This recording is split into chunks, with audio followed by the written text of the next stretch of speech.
The Indians came into Miami with an 8-game win streak, riding high. But the Marlins jumped the Tribe right from the start. 10 runs, 16 hits. Oh, and that Fernandez kid, he was pretty good too.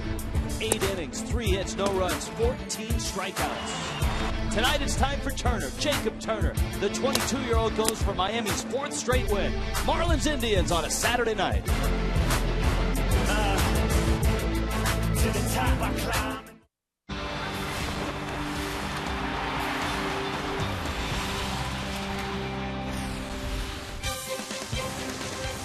It is Saturday night in Miami. Night is falling. Site of the former Orange Bowl. It's Marlins Park. Indians Marlins. Game 2 weekend series. Yeah, the Indians were riding high. An 8-game win streak. They ran into Christian Yelich and Jose Fernandez and the rest of the fish. Nick Swisher and the Tribe will try to bounce back tonight. The Marlins are going for their 4th straight win. Haven't done that this year. Hi, everybody. Rich Waltz along with Tommy Hutton. Welcome to Miami. This place still buzzing over Jose Fernandez last night. You know, the amazing thing about last night, and certainly so buzzing with the job that the 21-year-old did, but also the hitting in the game last night after the Marlins had gone 5 consecutive games with 6 or fewer hits. That's right. Everybody seemingly got in on the act, especially the young kids enjoyed last night. It was great to see, and it was really a hitting clinic. When you think about the base hits, Yelich had a 3-for-5 game. Lomo was 4-for-5.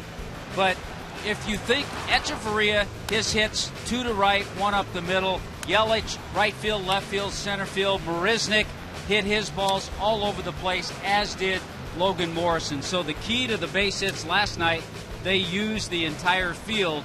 That was good to see. Solano had a big RBI. Stanton got a base hit. Hey, even Jose Fernandez had a good at-bat to get the sac fly. So it's a tough act to follow, both on the mound and at the plate. And we start on the mound. Jacob Turner very quietly has assembled very impressive numbers, ERA-wise, especially as a Marlin. Well, in 5 starts, he also hasn't lost at Marlins Park. He's 3-0. Overall, the ERA extremely good at 2.65. Hasn't gotten a whole lot of run support. One of the keys for Jacob Turner, he's allowed just 3 home runs this year. He's been able to keep the ball in the ballpark. Part of our Coventry Healthcare matchup tonight. Zach McAllister goes for the Cleveland Indians. Big, tall right-hander out of the Yankees organization. Yeah, he was the 3rd-round pick in the Yankee organization a few years ago. And the thing that Terry Francona, his manager, likes about McAllister, he competes. He'll throw a cutter, he'll use a little bit of everything, but when he goes out on the mound, he's a good competitor. Marlins beat a very good Cleveland Indian team last night. Be interesting to see how Game 2 turns out. Marlins, Indians, Lomo busts out. Game time's coming up. Stick around.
Night at the ballpark. Let's go out to center field. Craig Minervini, Jeff Conine. Rich, thank you very much. The Marlins offense had 16 hits in the game, led by Logan Morrison, who had a single, double, and triple, 4 hits overall in the game here last night. Yeah, very impressive performance last night, but we've seen signs of him coming out of kind of getting back to where he was earlier in his career with the Marlins. This is a 6th-inning single, 2-out single off of Matt Harvey that drove in a very critical run in that game. And then last night, using the entire baseball field from line to line, it's a bloop double down the left field line. And we see him go up the middle twice on a couple of singles. And then late in the game last night, he rips a triple down the right field line. And just, when you tell kids, hey, use the entire field, that's what Logan Morrison did last night. You see him with great balance. You saw him kind of off balance the last few weeks or something like that. I think the last couple games he's really gotten back on balance. Yeah. And handles an inside fastball here and hits his triple. Well, the ball's starting to drop for Logan Morrison, who's only the 5th player in Marlin history to have a 4-hit game, including a single, double, and triple as part of that 4-hit game. No Marlin has ever had a cycle, though. All right, we got game 2 coming at you here. Jeff and I will be right back here for the post-game show as the Marlins are going for win number 2 here. They've won 3 in a row, win number 2 of the series. It's been a nice 5-3 homestand so far with 2 games to go against the Tribe.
Florida is brought to you by Toyota. Let's go places.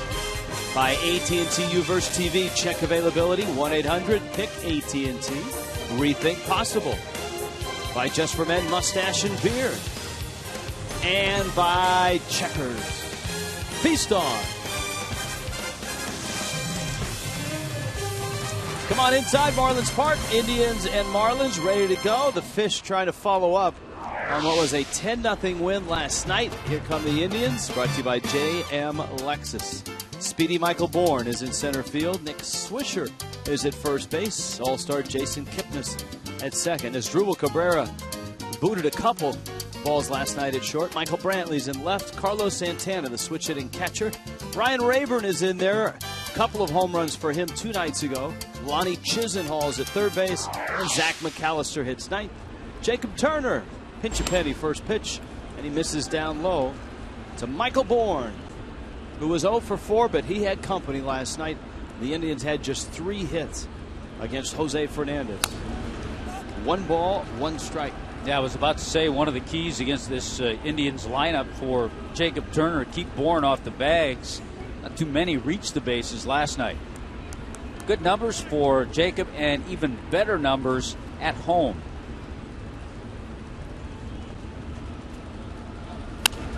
Fastball jam shot dumped into center. Bourne is aboard. And so the Indians have their leadoff runner aboard here in the first. Bourne, of course, speedy guy out of Houston, University of Houston. Grew up around the Houston area. Came up with the Phillies, then to the Astros, and of course the Marlins saw him a lot last couple of years with Atlanta. Nick Swisher now.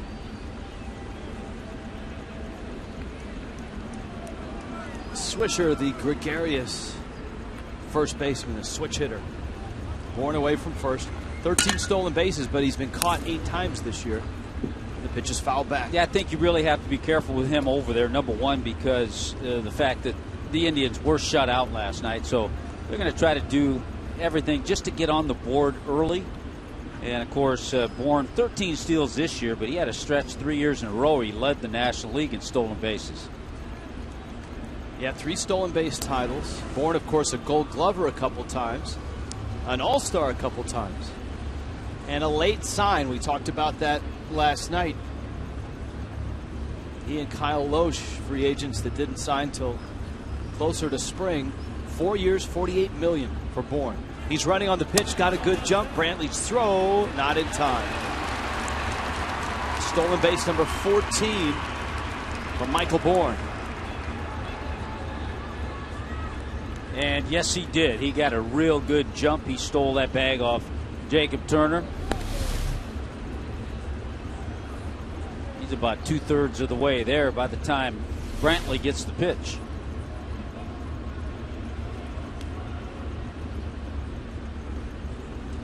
Ball and a strike. And a changeup floats outside. Swisher, a very nice 4-year run with the Yankees.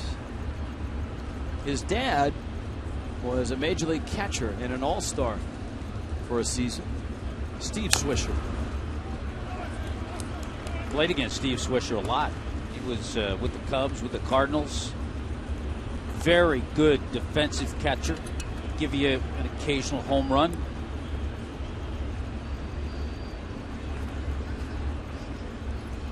Michael Bourne at second. Jason Kipnis to follow. Another breaking ball. That one fought off. Swisher pretty good at running pitch counts up. Always has had a nice on-base percentage.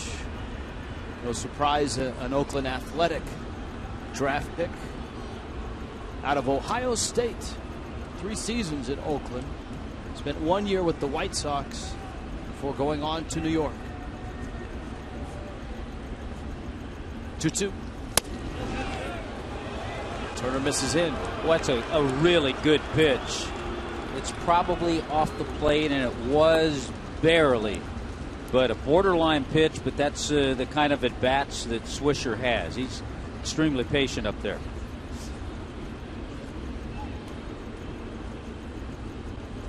Three-two coming. Fastball, ground ball. Morrison off of him. Solano throws, got the out. How about that? Almost like they designed that play. They worked on that all spring training, Tommy. Lomo crashes and tumbles, and the ball kicks off of him to Solano. Back on the bat, fields a little PFP, pitcher's fielding practice, get over. All right, dive, Karam, Solano right there, and then give credit to Turner, who was right there to accept the throw. But Swisher does his job with the ground ball to the right side. The Marlin infield will come in. Bourne is now 90 feet away. And you've got all-star Jason Kipnis at the plate. He was 0 for 4 last night, but a .289 average. He's driven in 65 runs.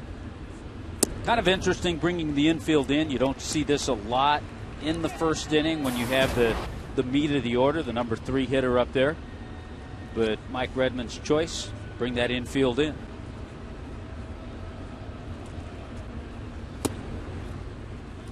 Turner misses away. That counts 1 ball and 1 strike.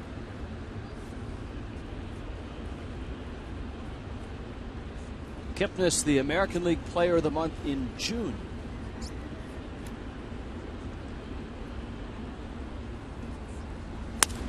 He smokes it into right field.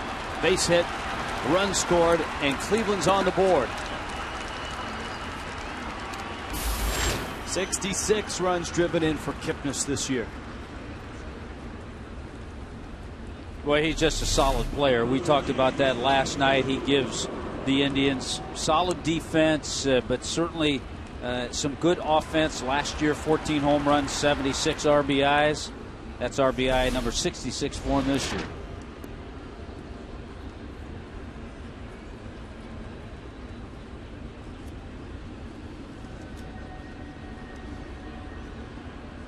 Asdrubal Cabrera had a rough night in the field last night.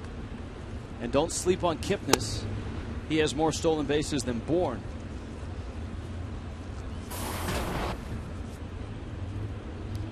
Cabrera, a cleanup hitting shortstop. Yeah, not too often do you get a second baseman and shortstop batting 3 and 4 in the lineup. Again, 3 switch hitters in there tonight for Terry Francona.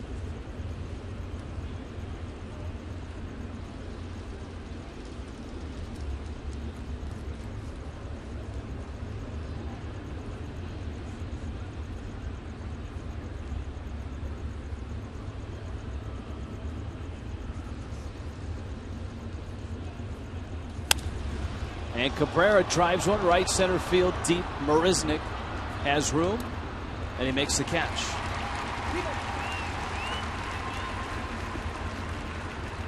Miami defensively tonight. Yeah, there you see it. Brought to you by Cleveland Clinic with Yelich, Marisnick, Stanton in the outfield. Lucas Echeverria, Donovan Solano with a fine play off the ricochet from Logan Morrison, and Rob Brantley behind the plate. Brantley's thrown out 12 of 35, 12 of 36 now with Bourne stealing the bag. Didn't have a chance on that one, though. Kipnis has been thrown out only 6 times and has 21 bags. He's at first. And Brantley takes out Michael Brantley. A local product. Though he was born in the Seattle area, grew up in Port St. Lucie. His 5th year with the Indians.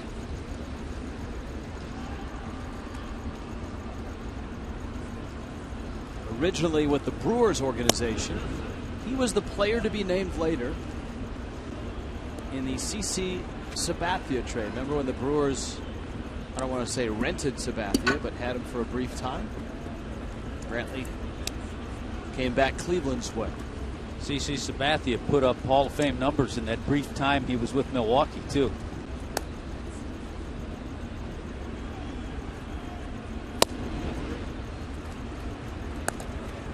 Turner does not look sharp in this first inning. 18 pitches, 9 strikes, 9 balls. Carlos Santana, Cleveland's catcher, is on deck.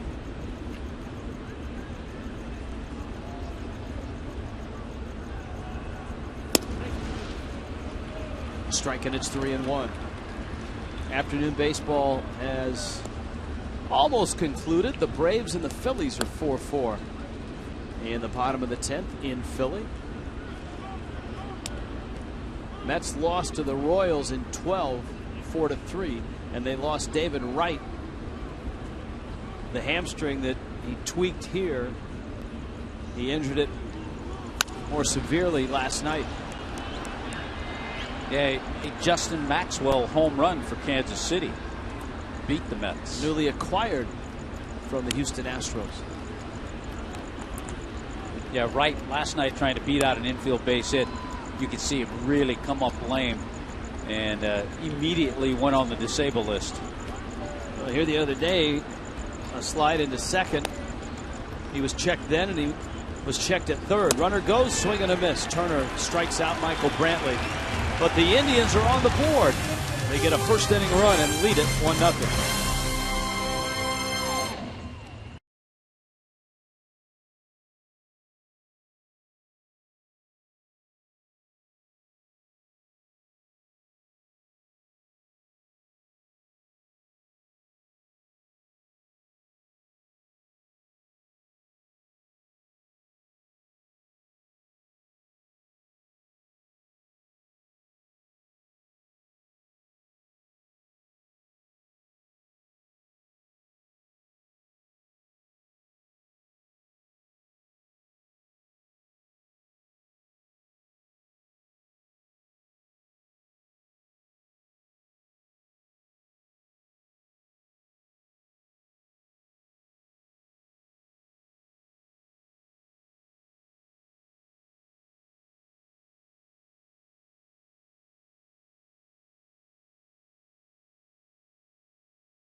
Marlins and Indians. A run for the Indians. The Marlins try to answer with this lineup, brought to you by JM Lexus. 3 hits for Christian Yelich last night. Ed Lucas in the 2 spot. Giancarlo Stanton hits 3rd. 4 hits for Logan Morrison. Donovan Solano's at 2nd. Danny Echeverria had 3 last night. Jake Marisnick was 3 for 5. Rob Brantley gets a start in the 8th spot. Jacob Turner hits 9th, and that's what Zach McAllister looks like out of Illinois. McAllister, a high school draft pick, 3rd round by the Yankees, and then traded to the Cleveland Indians in 2010. Big tall guy, 6'6", 240. Spent a little time on the disabled list, had a sprained middle finger. So this is his 3rd start since coming back from the DL.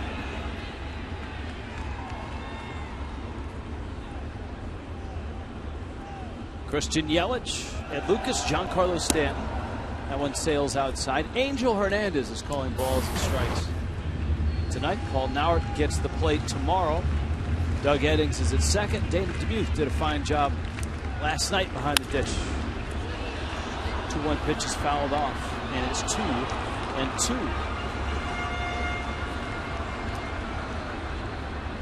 McAllister looked sharp his last time out.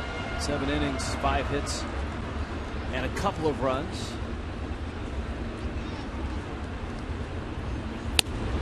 He sails that fastball up. That was against the White Sox. Indians won the ball game. He did not get a decision.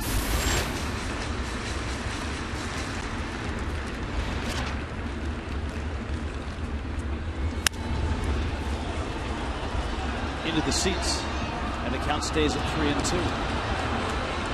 Tommy Hunt was busy before the ball game adjusting his spray chart for the nights of Christian Yelich, Logan Morrison, and Danny Echeverria, and Jake Marisnick. Well, it was fun to watch with the way those hitters picked up their hits last night. They were all over the place. That one pulled to Swisher, who gets the out.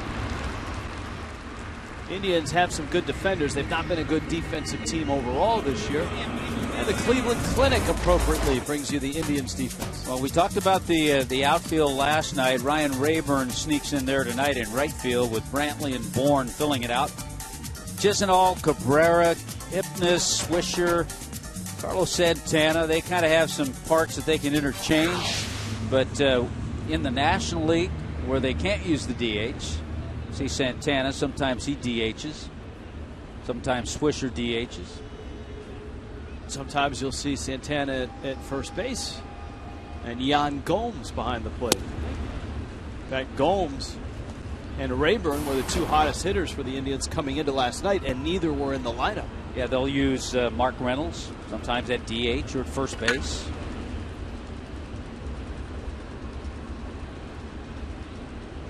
Oh, 0-1 to Lucas.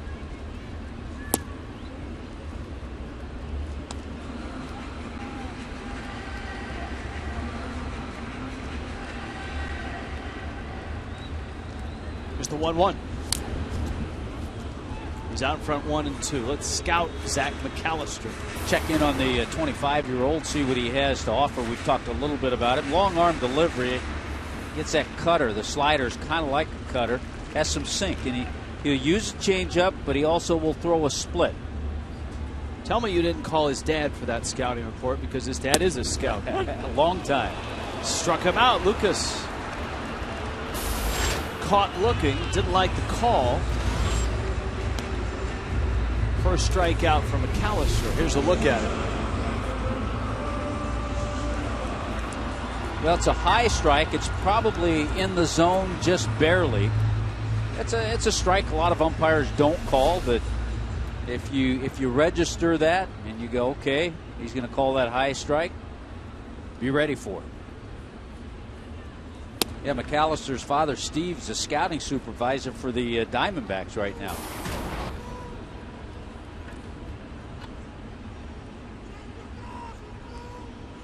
I think one of the nice things for Miami about scoring 10 runs on 16 hits last night is that Stanton had just 1 hit. He didn't drive a run in. He didn't hit anything out of the ballpark. So for the Marlins to explode like that without Stanton is pretty encouraging for Mike Redmond. Yeah, and he got that hit in his last at bat.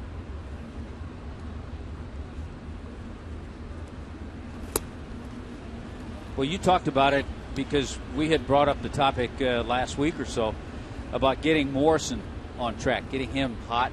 That certainly helped Giancarlo.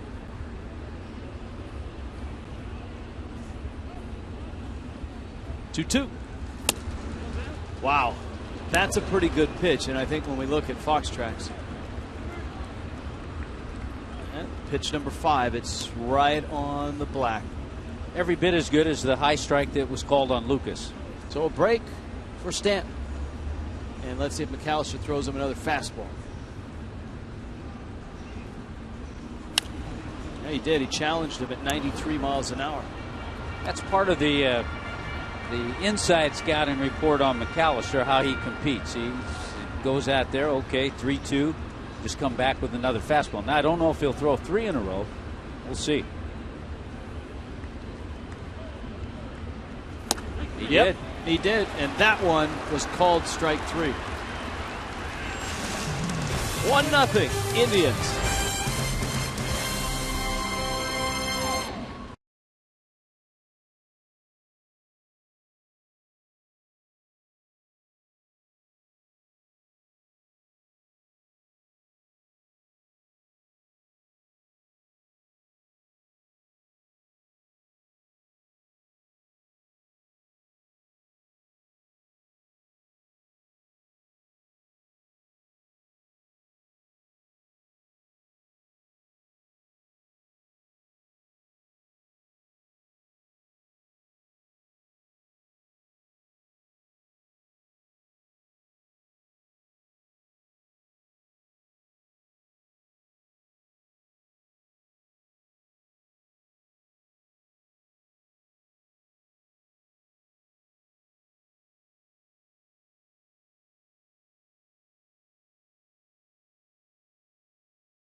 Game at Marlins Park. Take advantage of private group happy hours at the Clevelander. Enjoy the view from the Budweiser balcony or entertain your guests in one of the first-class suites with inclusive food and beverage. Customize your next hospitality event.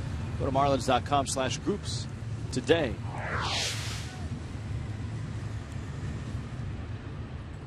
Jacob Turner saw the Indians jump him early. A single by Michael Bourne. He swiped second. Nick Swisher moved him to third. Jason Kipnis knocked him in. That's how they do it in Cleveland.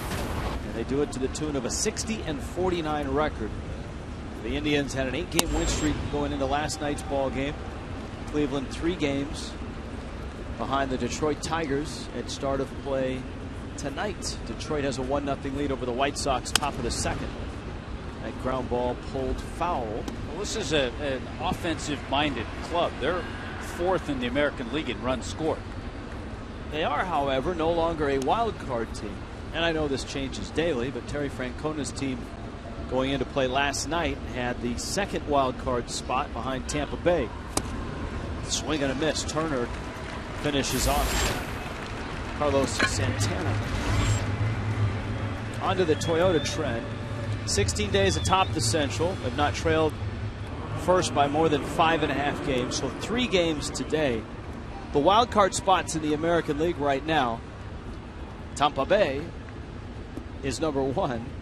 And Texas just slid in.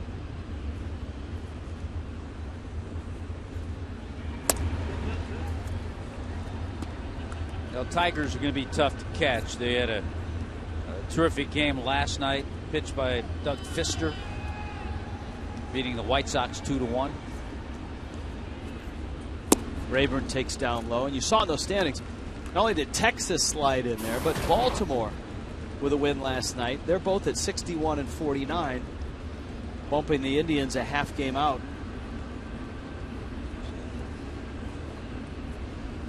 You got a feeling that's going to be one of those races that's going to go down the last weekend of the season. Well, for example, if you saw the standings, look at the standings. Texas has lost, so Texas drops back to half a game. Thank you for that. But going into play today, Texas and Baltimore were even. And Rayburn drives it left field deep and off the base of the wall. Boy, stay hot, Ryan Rayburn. 2 nights ago, he had a pair of home runs in a 6-1 win over the White Sox.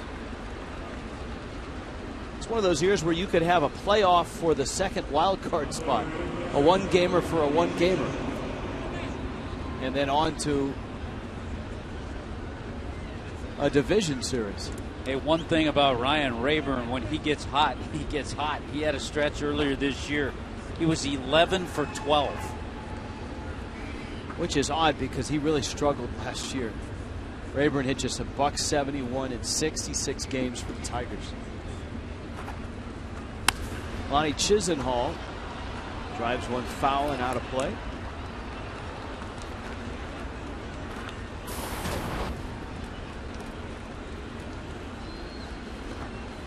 Braves and Phillies are in the 11th, 4-4.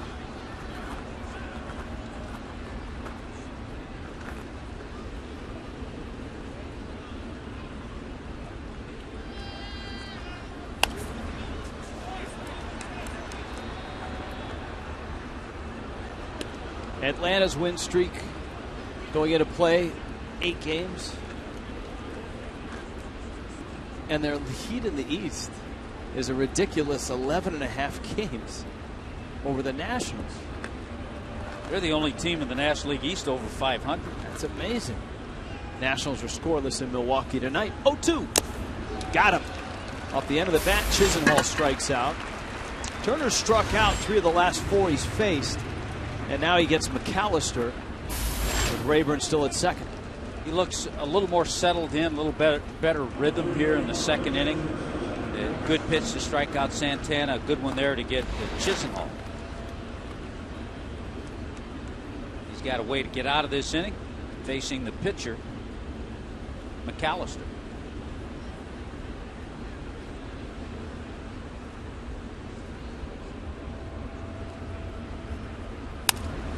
Jammed him. Echeverria approaches and gets the out. Rayburn left at second. Indians still on top, 1-0.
with Zach McAllister on the mound.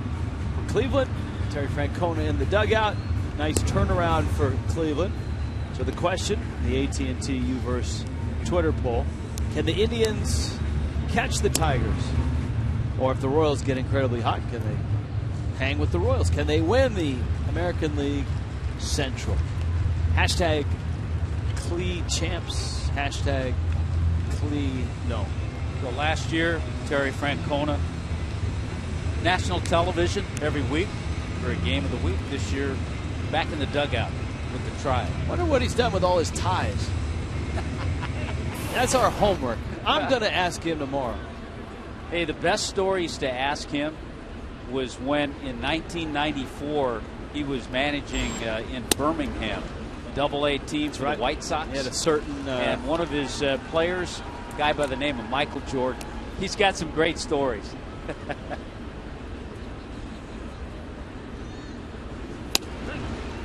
I'm sure the clubhouse attendants, the visiting clubhouse attendants in that league enjoyed the season. I want to say, and I'll confirm this tomorrow, but I'm pretty sure Jordan bought a brand new bus for the team traveling. Real cool bus that they used for travel that year.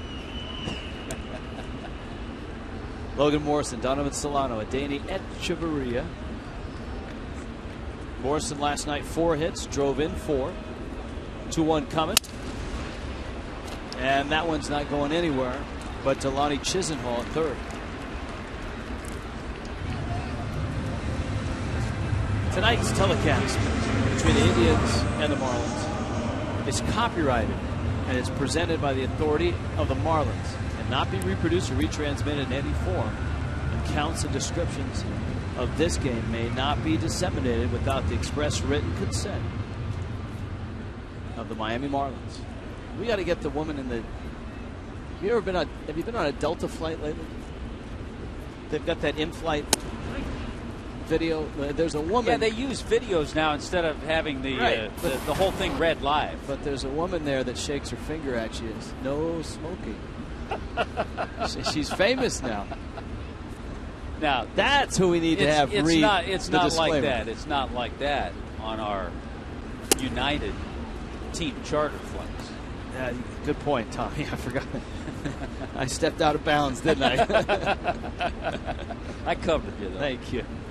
Solano 1 for 5 last night. McAllister looked sharp.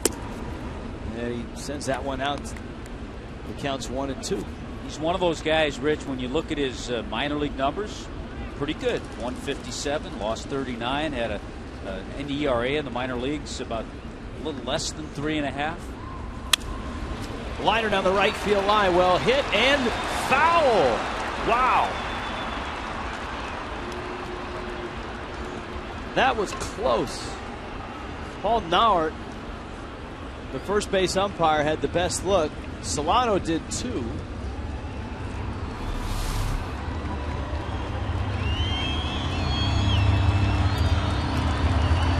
And it looks foul.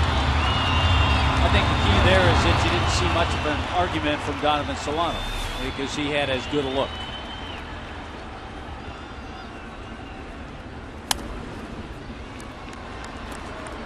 Even in at-bats where he doesn't get a hit, Solano generally gives you a really good at-bat.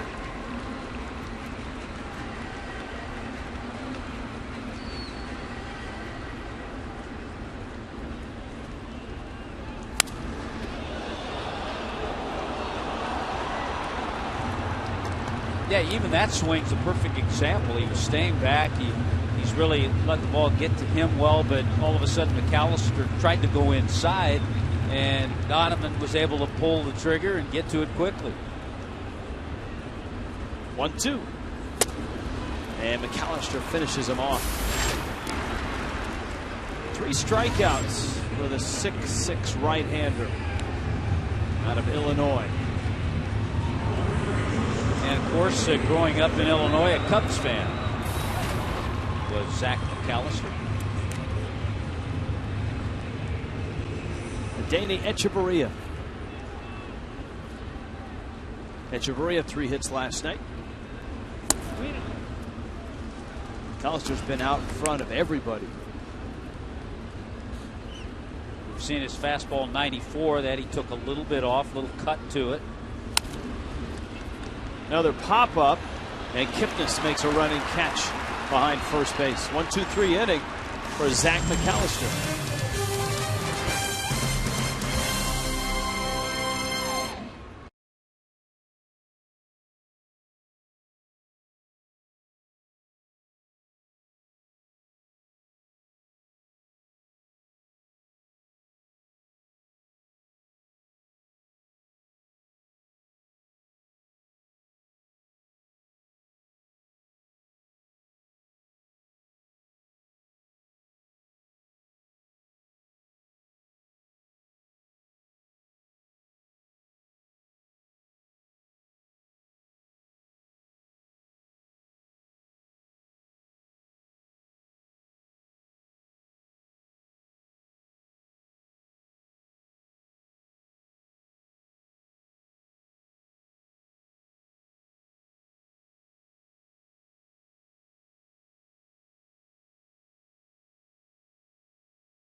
Es presentado en SAP por Coventry Healthcare of Florida.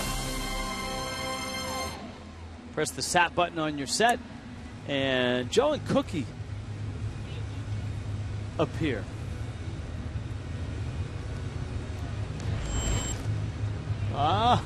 See, we didn't have the SAP button in the booth tonight. We were going to push the SAP button. I got you.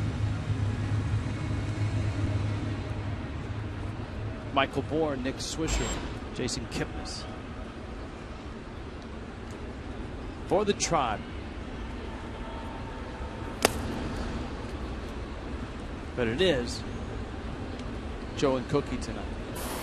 Raul is on assignment. They have two pitchers tonight. Jacob Turner, first time he's ever faced the Indians, and Zach McAllister, first time he's ever faced the Marlins. The first time around, kind of a process where you can look at so much video and it can only tell you so many things.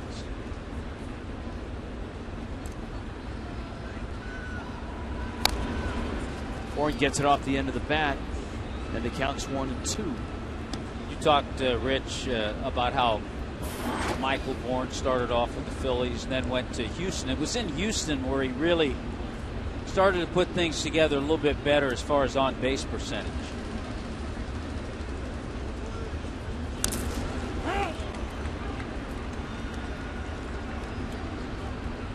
Anybody that can run as fast as Michael Bourne, and he's fast, and play center field as well as Michael Bourne, and he can play center field. If he can get on base at a 340, 350 clip and swipe you 35, 40 bags. Wasn't it Bourne and Carl Crawford on the same Little League team? Yes.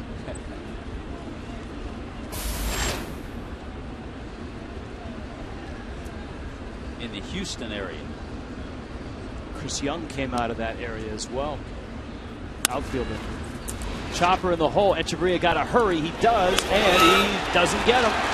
Bourne beats it out for an infield hit. Don't think Echeverria can do any more with that baseball than pick it and throw it. And he did. Picked it, threw it, something on it, and Bourne just beats it out.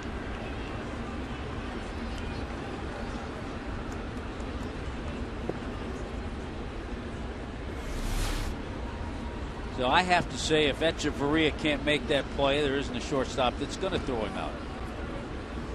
Swisher now. Remember, Bourne stole second back in the first. And also, if you remember, he stole it quite easily. He stole it off Turner.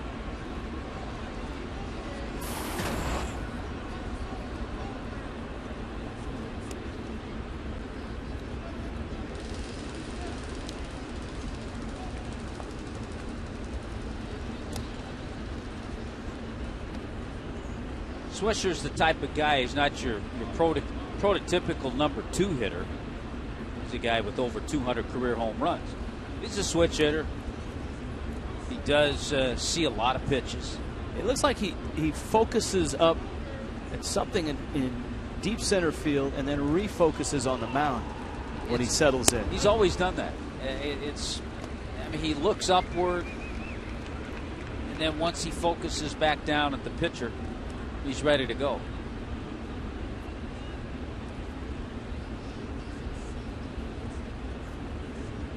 There it is.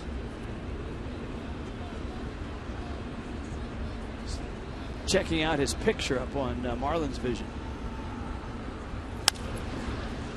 Line foul.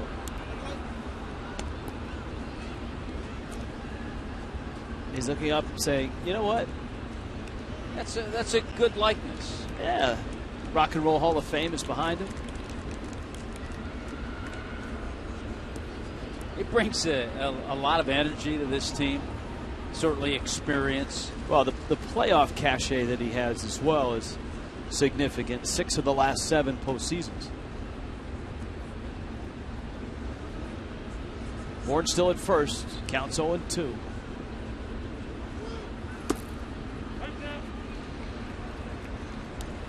And a Cholula Hot Sauce Spotlight player now. West Virginia, and then, of course, his father in the big leagues, the Cubs and the Padres. Big Twitter guy at Nick Swisher. A's draft pick out of the Ohio State University.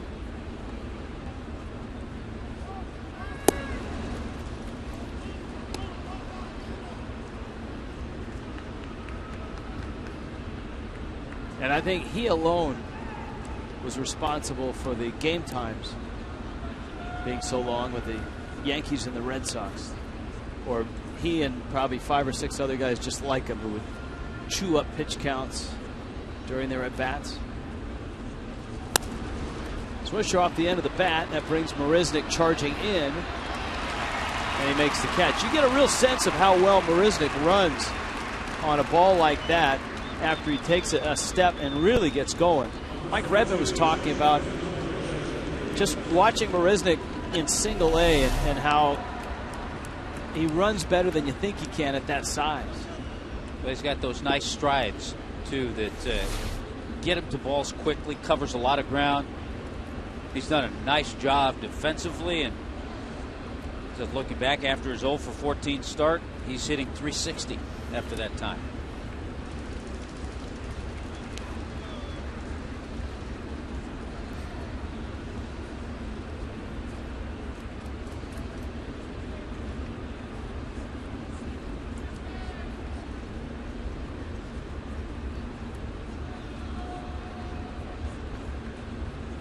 Bourne's running. Another huge jump. Brantley's throw, and he's in there. But I tell you what, Brantley made that even closer than it should have been because of the jump he got. Bourne looked like he was shot out of a cannon. The best base stealers over the years, the Ricky Hendersons, the Lou Brocks, Vince Coleman's, they have always had great acceleration. Well, and notice one thing about Bourne that's different about a lot of base stealers. He doesn't slide head first, and he almost accelerates on the slide into the bag. Good job by Brantley there. Yeah, a lot of times you see a head first slide, a guy will slow up a little bit. There's the acceleration, that straight on slide. And that'll save you a little wear and tear if you're a base stealer too. On your wrists, on your hands. Just make sure you got your sliding pads on. Jason Kipnis knocked one into right to drive in Bourne back in the first. Curveball catches a corner, and it's 2-1. Jacob Turner already has thrown 46 pitches.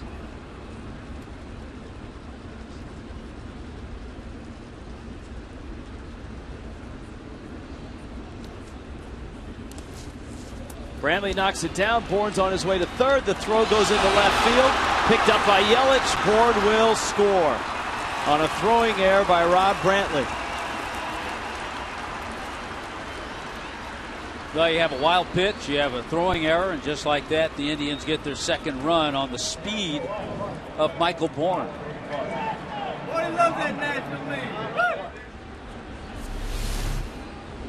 Good job by Bourne to take off, and then really no play for Brantley. That's an ill-advised throw because he wasn't going to get Bourne.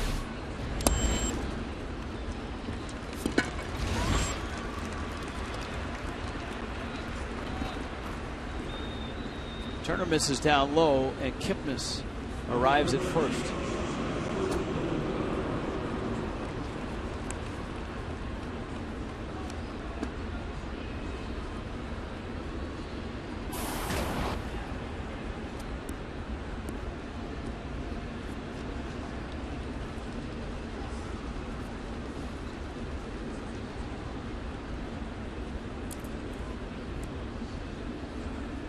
We've talked about the learning process for Rob Brantley. That's his 5th error to go along with 7 passed balls. So there have been good, there's been bad. You and I talked to Mike Redmond the last few games. He's seen progress in Brantley.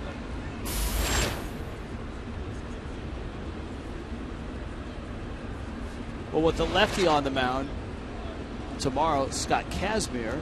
Jeff Mathis will catch tomorrow. This was a night to get Brantley in there against a righty.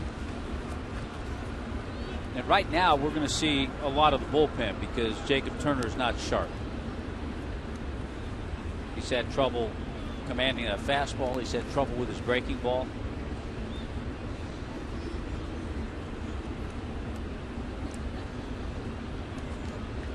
Indians a 2-0 lead. Jake Peavy making his Boston debut tonight. Arizona and Boston scoreless in the third.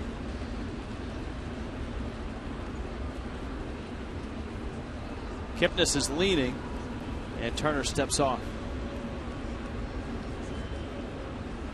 And that was somebody on the Marlins bench, it sounded like, yelling at Turner to step off because they saw him leaning away from first.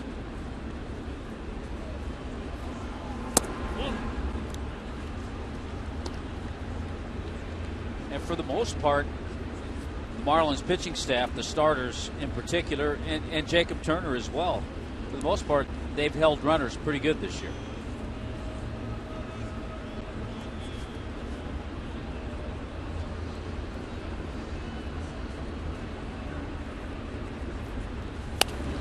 This is a good hitting team, the Cleveland Indians. And you can't have the ball strike ratio that Turner has and have success. He's thrown 52 pitches, 22 balls.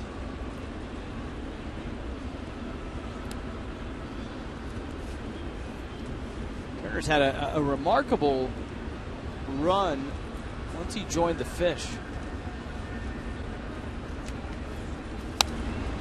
Fastball pounded foul. You know, he got his feet wet in the big leagues at a really early age and started 1-4 with a 7.75 ERA. Those were his first 8 major league starts. 15 starts after that and stretches into this year. An ERA of 2.5. So right now it's 2-0 Cleveland. Kipnis away from first. Another ball that gets away. And Kipnis takes second.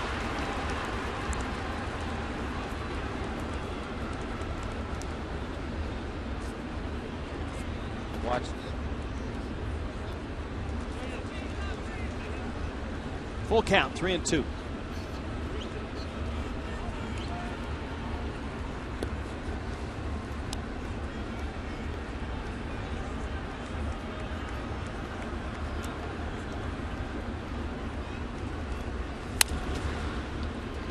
Bouncer out towards second.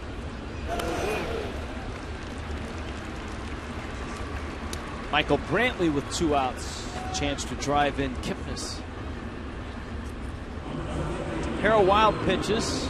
A throwing error by Brantley. A pair of stolen bases by Bourne. So for both Turner and for Brantley, this has been a rough ride. Yeah, it's not easy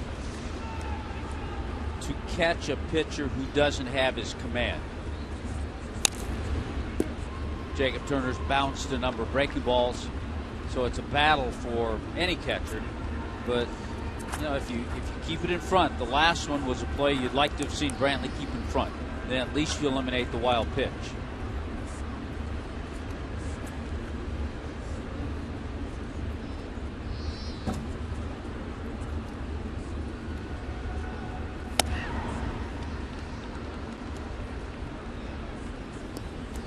Ball into strike. As electric as Jose Fernandez's stuff was last night and as snappy as that game was last night, this one is a complete opposite. Echeverria makes the catch in the air. Brantley stung it. Indians get another run. Michael Bourne is running wild here tonight.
Two nothing. Michael Bourne, a stolen base and a run scored in the first. In the third, another stolen base. Forced a wild pitch and scored on a throwing error by Rob Brantley. So Bourne's fingerprints are all over this one. Cleveland up 2-0. He's doing what they signed him to do. Get on base and score.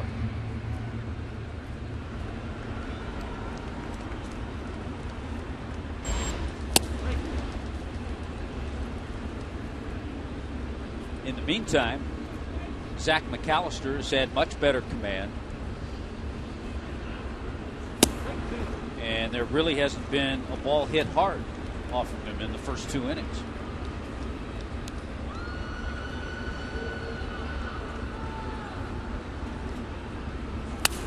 Marisnick lines one over Perry Hill's head.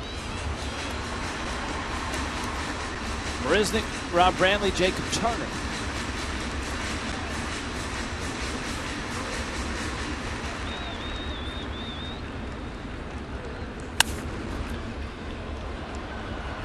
Down the right field line and foul.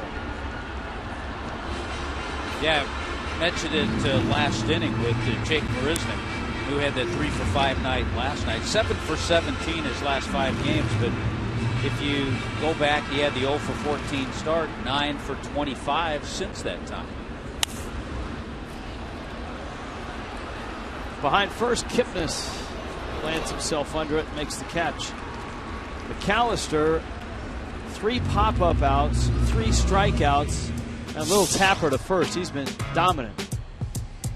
Our buddy, Tootie, birthday bash. Even Tootie can come to your birthday bash. Now you can do it with a Marlin Sea Creature if you want. Enjoy the game from a private field level area. Your child will be the honorary starter for the Great Sea Race. Birthday package is just $39 per person with inclusive food, autographs, and more. Book your party at marlins.com/groups. And Tootie will bring his enthusiasm. And his balloons. And the same hairstyle.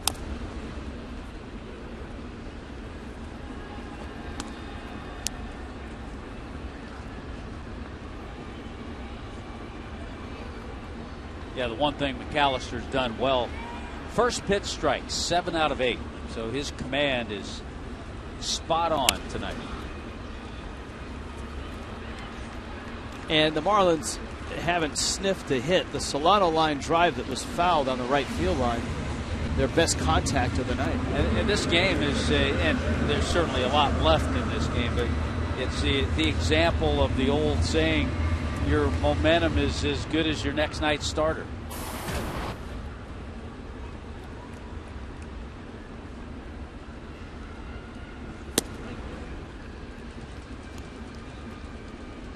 Tonight's starter's been pretty good. Zach McAllister.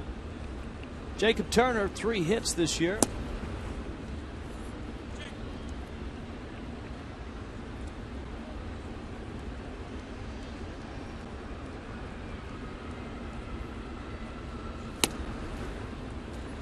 He's behind the count, 0-2.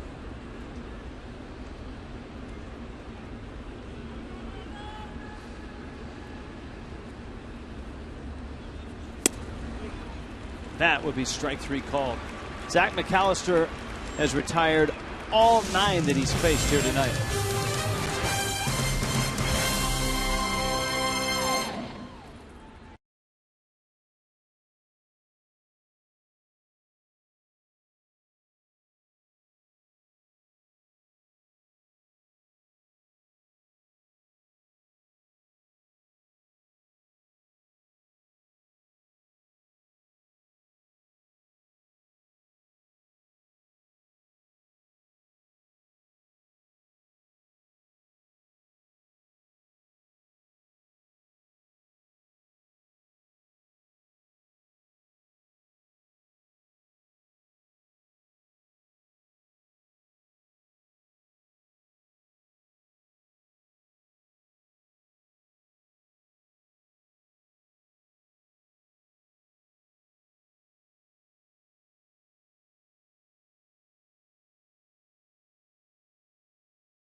The Marlins haven't sniffed a run nor a hit, and Jacob Turner has wobbled through his 3 innings.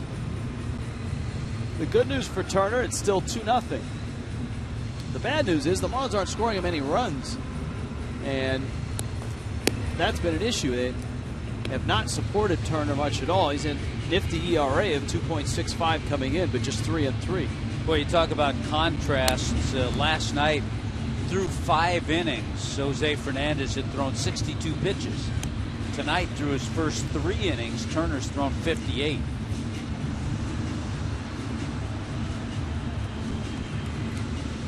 Carlos Santana, Ryan Rayburn, and Lonnie Chisenhall for the Indians.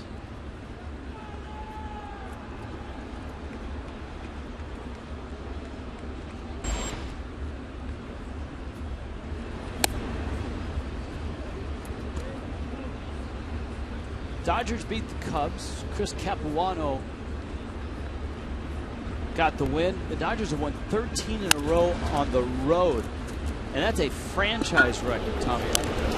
So that's going back into the Brooklyn days. Yasiel Puig apparently injured his left wrist, making a run-saving diving catch in the bottom of the 7th. It's the longest, now this may interest you, the longest road winning streak in the major leagues since the 76 Phillies. Were you on that 76 team? I was. I was not aware that we'd won that many on the road. What, did you black out on the road trip? Well, that was the bicentennial year. Oh, okay. That's a good excuse. That was after a lot of rebuilding. The first year, they won 100 games. First 100 games in 76 and 77 that they got into the playoffs. It's okay for you to say we. You played on the team. Yeah. At that time, I did. There you go. Capuano went 6 1/3, and it's pitched real well for the Dodgers.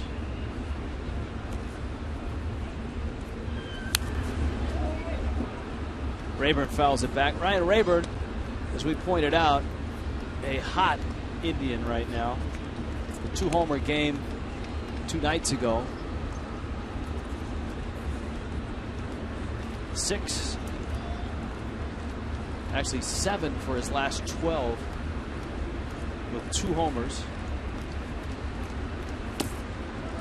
And a double his first time up. Rayburn, been in the big leagues a while, longtime Tiger out of Plant City, Florida, and a proud product of the University of South Florida.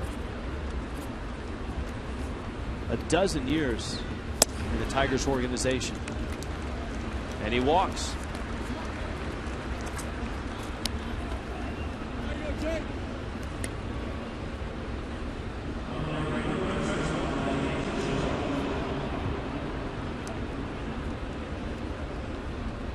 Whole lot different night for Chuck Hernandez than it was last night as he stood there in the dugout and watched Jose.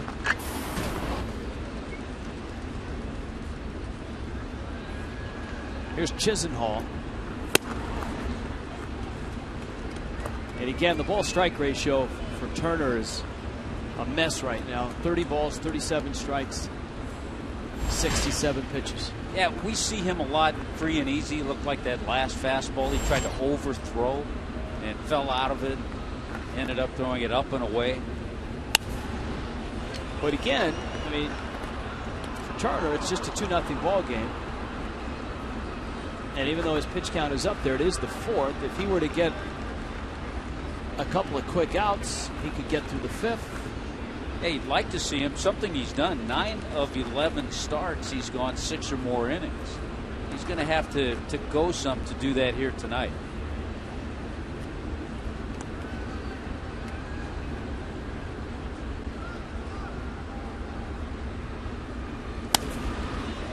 To right, Stanton lines it up and makes the catch. 2 outs, and now Turner gets to face the pitcher, Zach McAllister. Oakland's win over Texas at the O.Co Coliseum. A couple of significant things there. The Athletics snapped a 3-game losing streak, stretched their lead in the West back to 3.5 games over the Rangers. Texas had a 5-game win streak coming in. And the other significant part of it was that was a Matt Garza start. And the A's jumped on Garza early. Got 3 runs in the first inning. Garza had not allowed a run in the first inning all season long.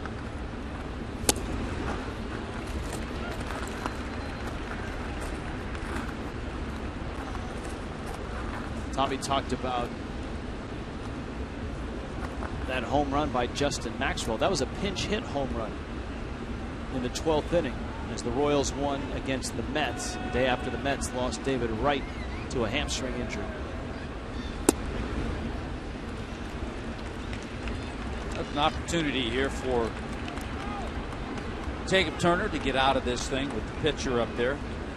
Jacob Turner, the only complete game for the Marlins this year. 1-2. Had that 7-1 win against the Padres back in the end of June. Threw 111 pitches.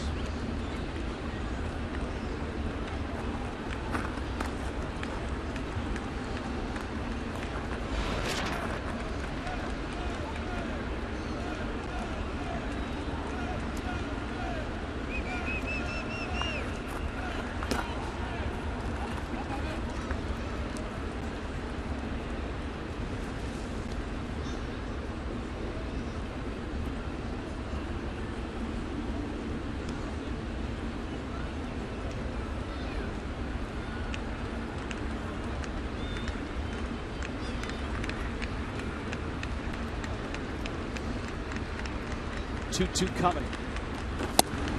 And down goes McAllister.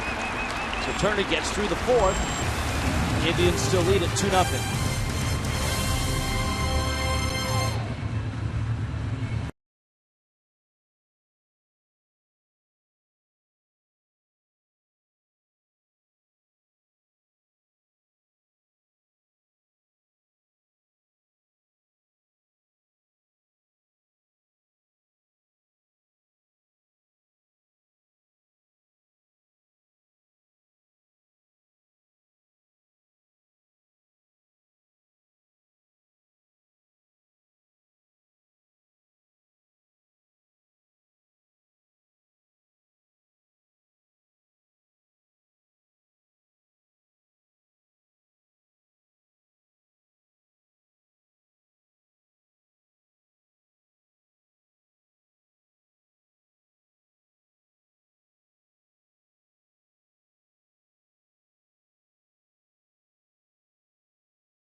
By Honda. Visit your Honda dealer for great lease and finance deals on fuel-efficient Hondas. By Coventry Healthcare of Florida, lighting the way to better health.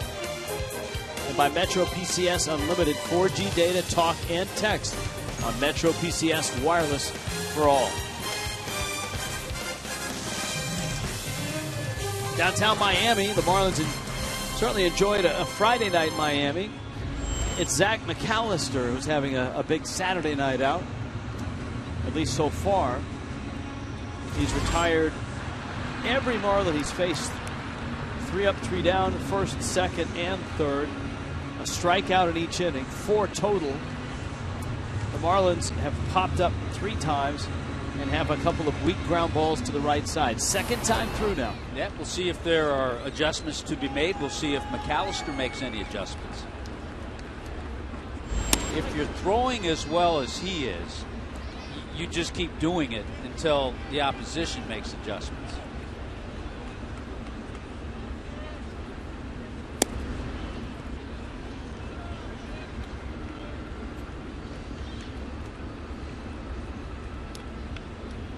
One and one to Yelich. He bounced to Swisher at first base. Back-to-back changeups. Was not a strike. It was called a strike. Checkers. There you foxtrots. That was a strike. That was right down the middle.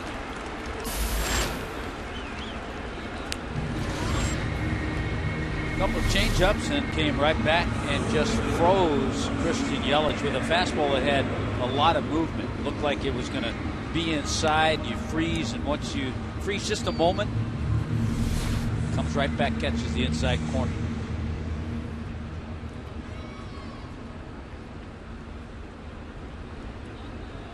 Now Lucas was called out on strikes. We talked about how McAllister competes, how he has a little bit of everything. That good breaking ball, first pitch to Lucas. Cutters, you've seen that. That was that last pitch. Saw some change-ups to Christian Yelich. And he works quickly.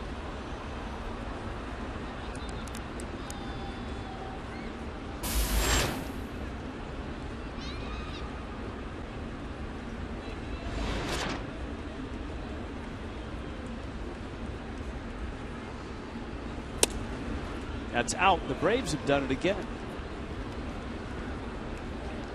Dan Uggla on a fielder's choice knocks in a run in the 12th. 5-4 Atlanta beats the Phillies. Braves have won 9 straight. I heard a great assessment of the Braves. Right now, they're the one team that's for sure going to win their division, without question. They're going to run away with it.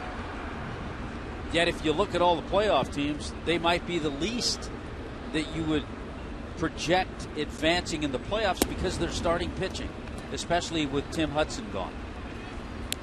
That speaks to the state of the East. I mean, they got Brandon Beachy back. He's had one really bad start, a so-so start. You're not sure about Julio Teheran as you get to postseason. Mike Minor's probably their best pitcher right now. So it's an interesting concept when you think about it. They're going to run away with things, and they're for sure going to be in postseason. But when postseason comes around, they go up against teams like the Dodgers, who have Greinke and Kershaw.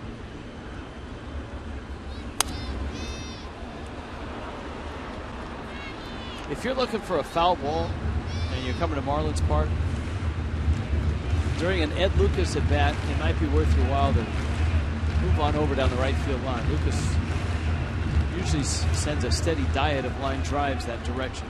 Lucas does what Luis Castillo used to do the other way when he batted left-handed. Lucas swings and misses, and he strikes out. And now McAllister is really racking up outs and strikeouts. He's got 6. He's breaking it all out. That looked like a good changeup after he had fouling pitches off to the opposite side.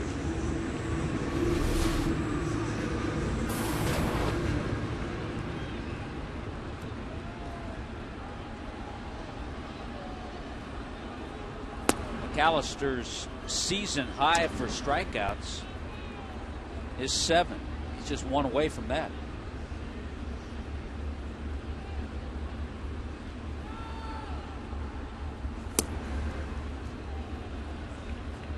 And his career high is 8.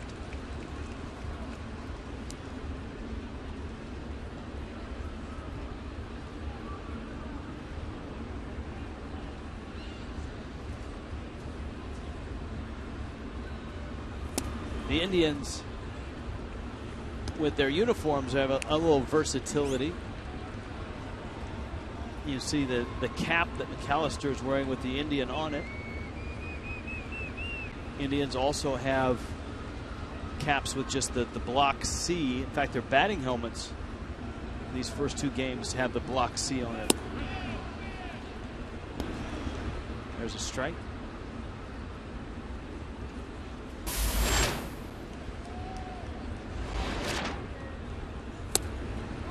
Stan takes his walk. And that's the first bump in the road on what has been a really smooth ride for Zach McAllister. That's crazy, and this is how this game goes. As inconsistent and wobbly as Jacob Turner's been, and as sharp as McAllister's been, one mistake to Logan Morrison, and it could be a tie game.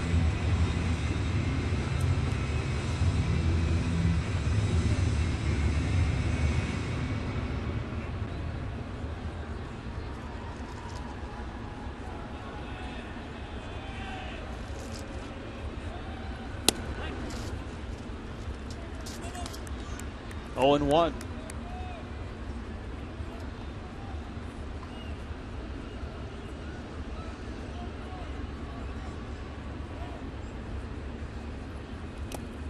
Change up. Santana got enough of that to deaden it. Ball and a strike to Morrison, who had 4 hits last night, but Zach McAllister has not given up a hit tonight.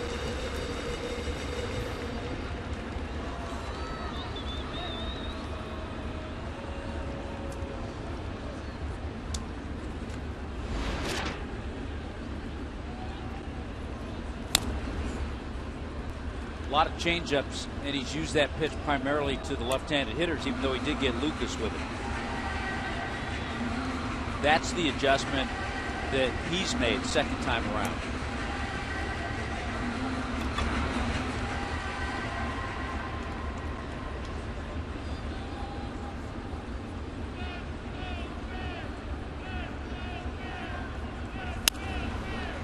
Morrison fights off a high fastball. Yeah, McAllister is something, a great example of something that the Indians do very well, and that's trade for young players who turn into really good players. You look at their roster: it's Drupal Cabrera from Seattle. That was 7 years ago. Carlos Santana from the Dodgers. Michael Brantley from Milwaukee. Remember, Shin-Soo Choo came from Seattle as well. And so the track record of Mark Shapiro and Chris Antonetti in terms of getting young players that you may not have heard of that turn into really nice big leaguers is pretty impressive. Morrison, 2-2 coming. It's up. And McAllister, as we noted, Solano on deck, was a third-round pick of the Yankees, traded to Cleveland for Austin Kearns.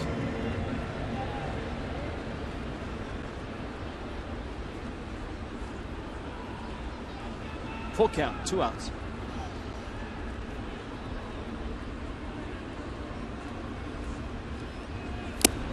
And he struck him out. Dominating is what Zach McAllister is tonight.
We move along here in the ball game, top of the fifth, and with us is Virginia Jacko. She's the CEO of the Miami Lighthouse for the Blind and Visually Impaired, one of the Miami Marlins' top charity partners. Tonight is a great night because it's your night for your company, and that's exciting because you're going to raise a lot of money, Virginia. Thank you.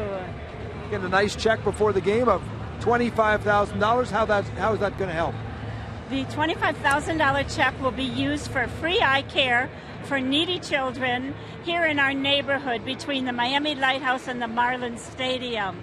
And we're co-branding with Billy the Marlin. He'll be wearing his glasses, and our tagline is going to be, with good vision, you can keep your eye on the ball. That's important. Kieran is here, your yellow lab, to help you out, but you've been a great sports fan, and you lost your vision some years ago, but you were able to follow what was the World Championship team you followed? I hate to say that, it was the Milwaukee Braves. That's a long time ago.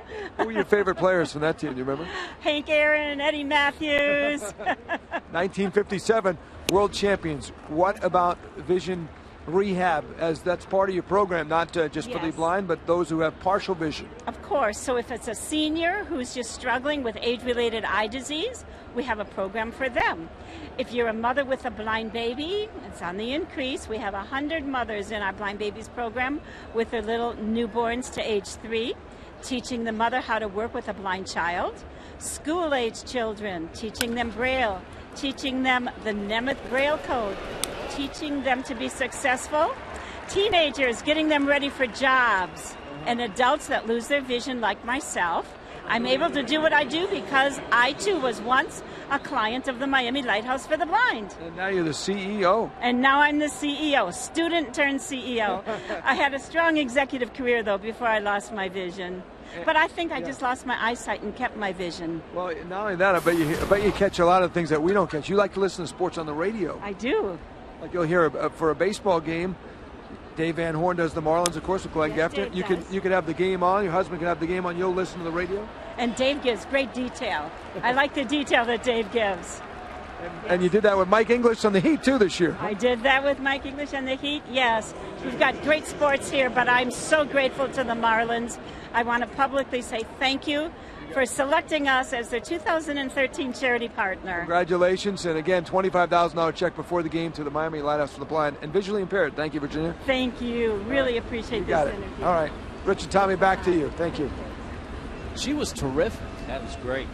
You can see before, as she said, before she lost her sight, she had a background and that led her to where she is now.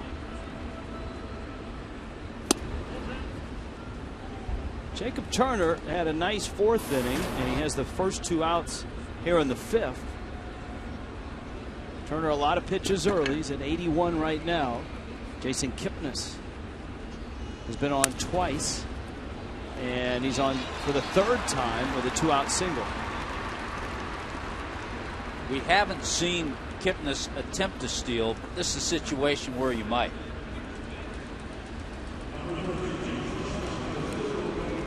Turner has 4 strikeouts, and he's walked a couple. The key to this inning was not letting Michael Bourne get on to lead off the inning. Bourne had done that in the first and in the third.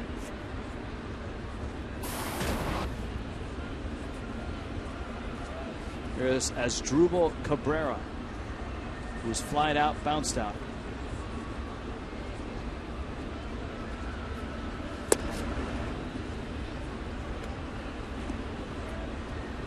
One of those games that surprises you sometimes when you look at what's going on around baseball. The Giants are in St. Pete and taking on the Rays. Giants still have yet to come here. They'll be in on the next homestand. Yeah, the Giants got a great game last night in St. Pete. They beat the Rays 4-1. Great game from Madison Bumgarner.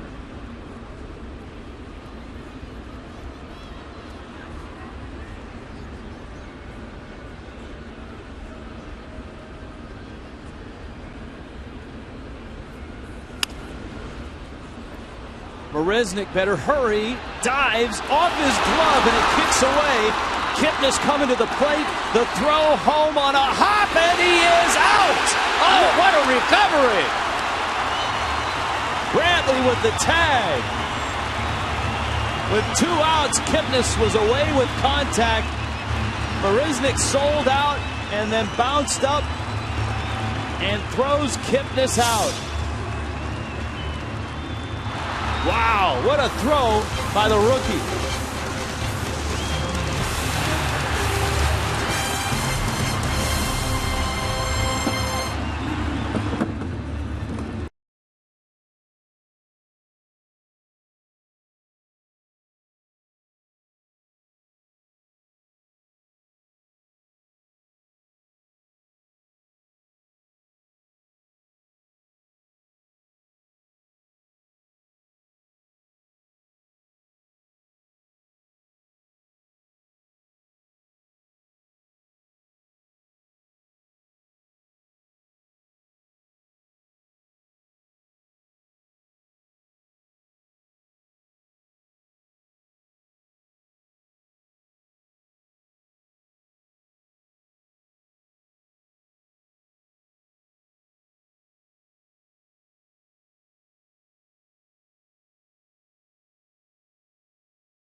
Managed him in single A.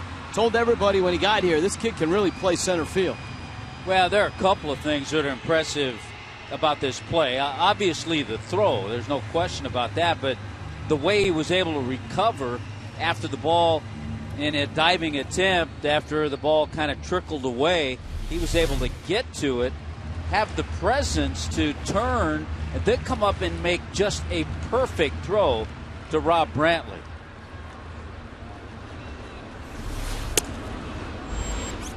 It's a play that, for a ball club that's looking for anything positive in this game, and there isn't much for the Marlins, maybe they can use that to jumpstart their offense. That's a good point. Zach McAllister has been dominating. 7 strikeouts. The Marlins don't have a hit. A Giancarlo Stanton walk is it through 4 innings. Yeah, that's a good point. Sometimes a terrific defensive play can help wake up the offense. Because you have to keep telling yourself on the Marlins bench it's just a 2-run game.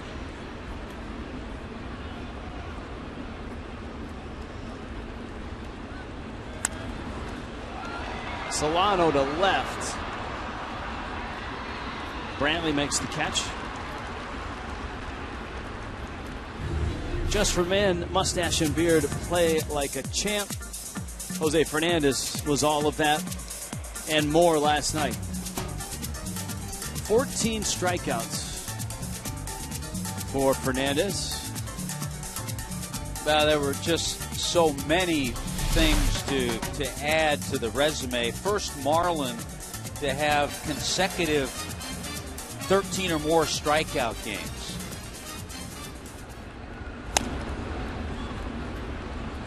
First major league pitcher to throw consecutive 13 or more strikeout games since Randy Johnson in 04. First rookie to do it since Kerry Wood in 98.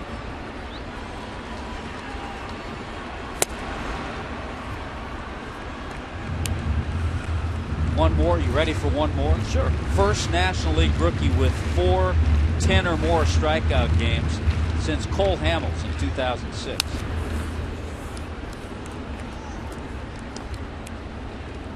Since 1900, I'll raise you. Okay. Since 1900, the 5th pitcher under the age of 22 to have consecutive 13 strikeouts. Kerry Wood, Jose Rijo, Dwight Gooden, Dennis Eckersley, former Indian Dennis Eckersley. End of the bat.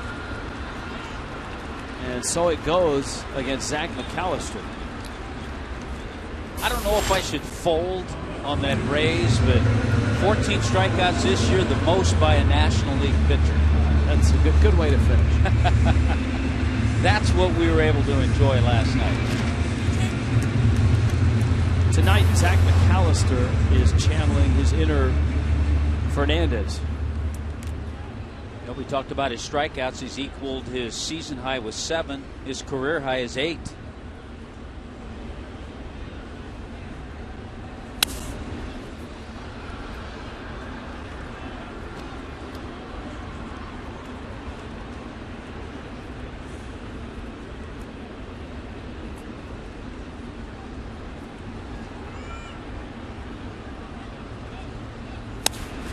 Marisnik yanks one deep and foul. Wow. That's a pitch. The first couple of weeks he spent in the big leagues, he didn't have that kind of swing. He was getting jammed on a little bit. But McAllister tried to go in there, and well, he got to that in a hurry.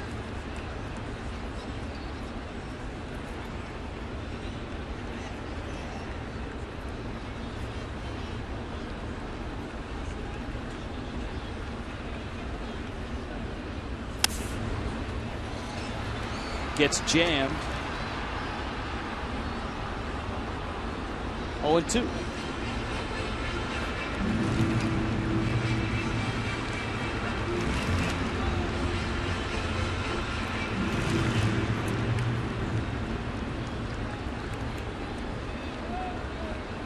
"25-year-old Zach McAllister has dominated the fish so far tonight."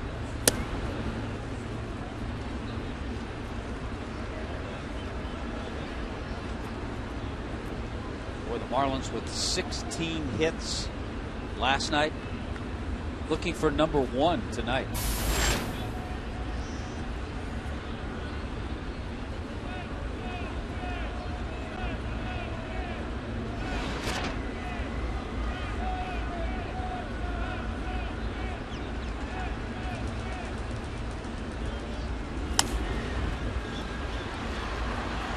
Emergency swing, and he stays alive. Jim Thome is here tonight. You see that? Oh, maybe it's not.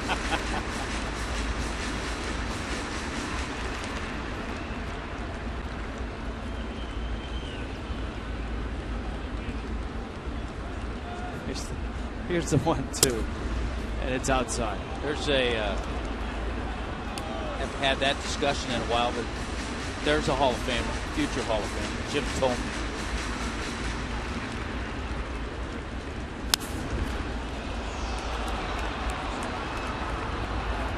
Brantley makes the catch. 5 no-hit innings for Zach McAllister.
not had a hit this late in the ball game.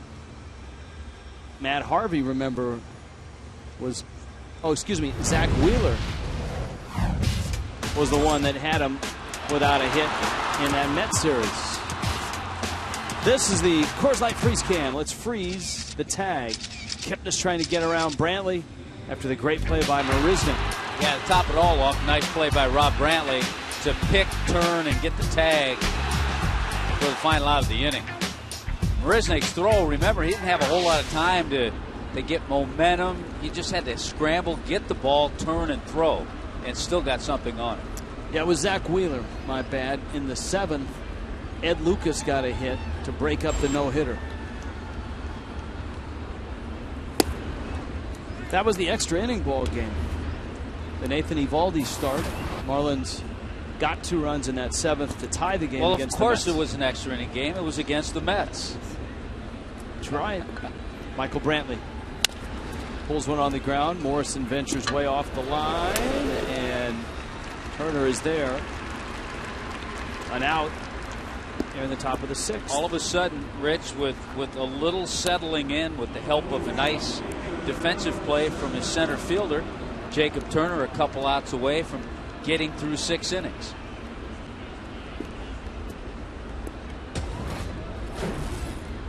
Tonight's Cold Hard Fact brought to you by Frostbrew Coors Light. Marlins starter ERA, the best staff ERA, 3.69.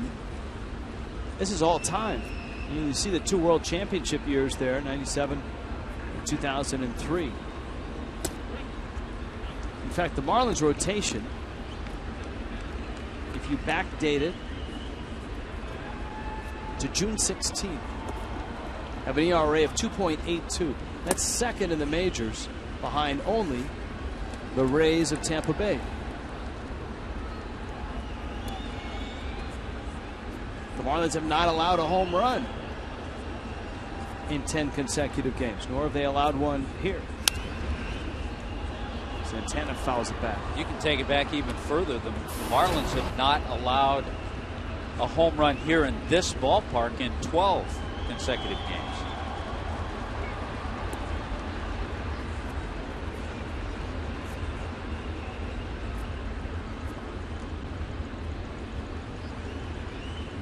Last home run hit by an opponent here was July 9th by Justin Upton.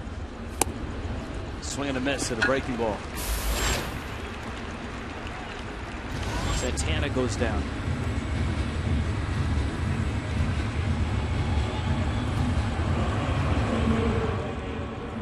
Tomorrow's a family Sunday, 1:10 start. It's the mother of all promotional days, let's face it. Bark at the Park. Fans get a Mike Lowell 10th anniversary bobblehead courtesy of Pepsi. And it'll be a big day honoring members of the 2003 World Series championship team. Go to Marlins.com for tickets. And there were a number of the 03 guys already have made it in early down on the field during batting practice. Carl Pavano, Brian Banks.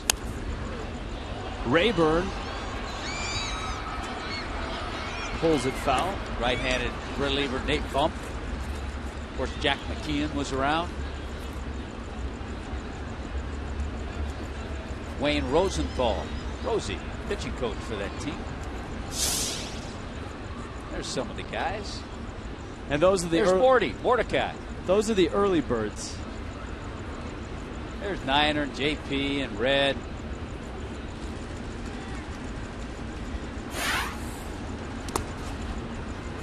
Pierre Arsenault did a good job in the bullpen, coordinating the bullpen. Now one of the Marlins scouts.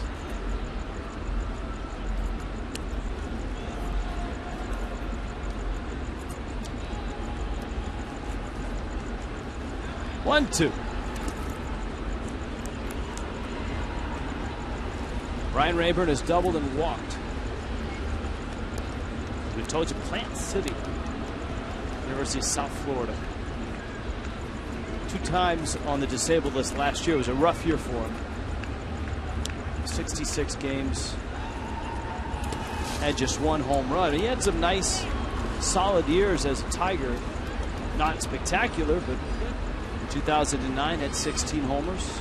2010, 15 homers. Hit 280 that year in 2010. 14 homers in 2011.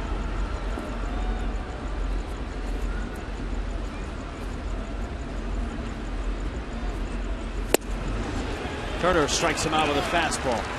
So Jacob Turner has certainly pushed it further than many thought. He's through 6, down 2-0.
Welcome to the space program, sky high. This is what the family wanna get so fly. I'm gonna take you all the way.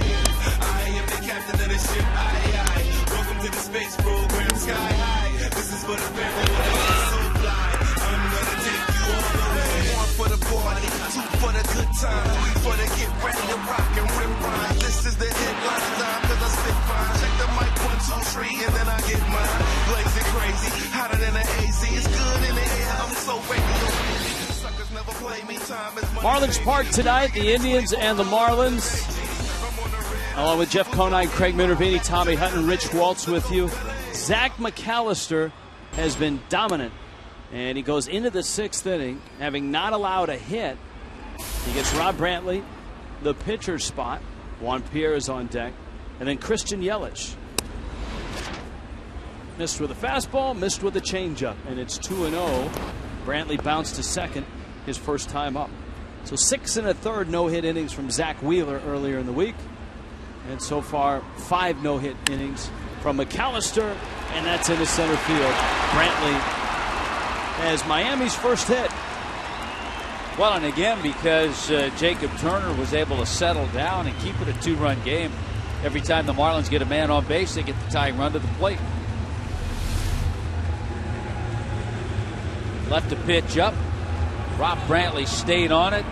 Didn't roll over on it. Stayed on it, went right back up the middle.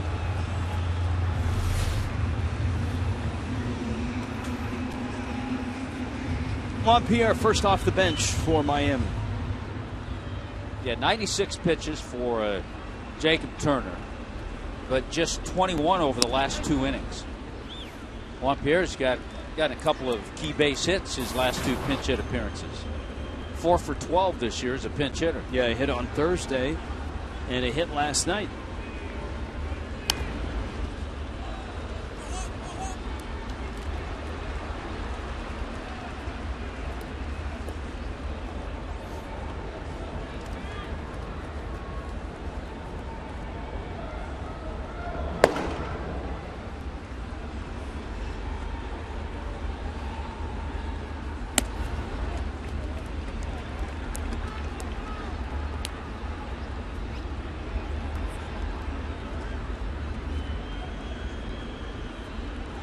Yeah, Juan Pierre got a key base hit, pinch hit off Matt Harvey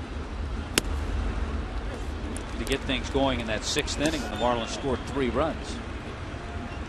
2-2. see Jacob Turner not real pleased at his start, but as we've pointed out, just 2 runs over 6 innings.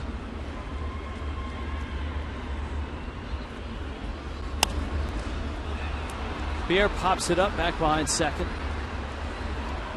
Kipnis makes the catch. So 3rd time through now for Yelich, with Lucas on deck and then Stanton. McAllister has struck out 7 Marlins. He's walked 1. That was Stanton in the 4th. And Brantley's hit is the only one of the night. You know, when it's all said and done, you look at the line of Turner's 6 innings, 6 hits, 2 runs, walked just a pair, and had 6 strikeouts.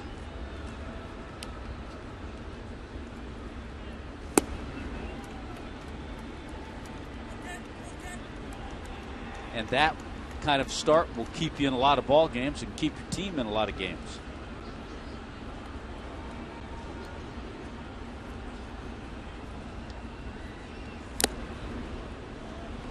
As we told you, McAllister's last start was a real solid one. Rich Hill, the lefty, is up in Cleveland's bullpen. 7 innings for McAllister against the White Sox. This is his 94th pitch. Yelich smacks it foul. The thing that he's done very effectively tonight is change speeds. I mean, you've seen the slow changeup once in a while, but even cutters and fastballs you see anywhere from 89 to 94.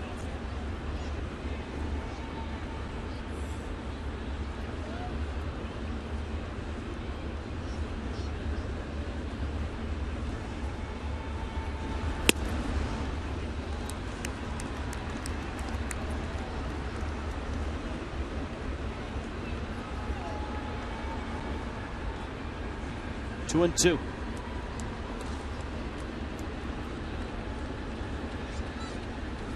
Brantley at first. Yelich takes out, and the count full at 3-2. There haven't been a whole lot of these either. Full counts or deep counts. Not too many deep counts.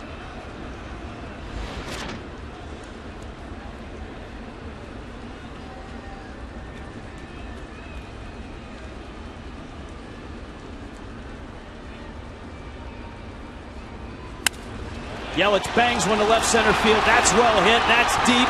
That one is off the wall. Racing for third is Brantley. Round 30 comes, and he will score. Miami's on the board.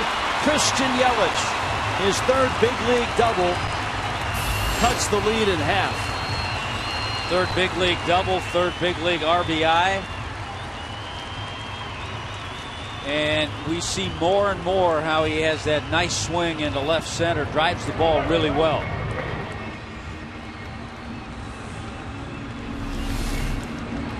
Good job on a 3-2 pitch. He stayed on it. He didn't pull off. Beautiful swing.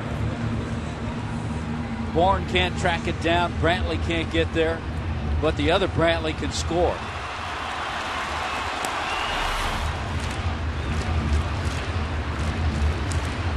Good jump by Rob Brantley, too, to pick that ball up right away and realize nobody was going to catch it.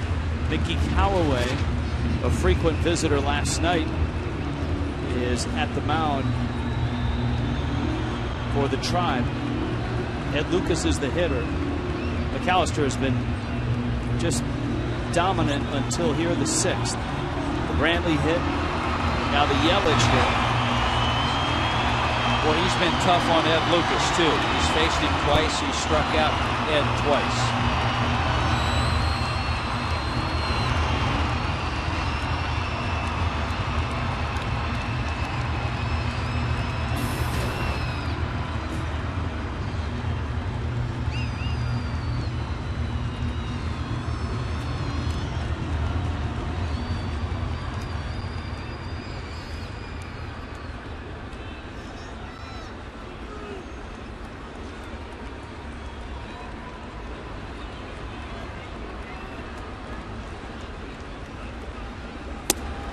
Fastball up, 1-0.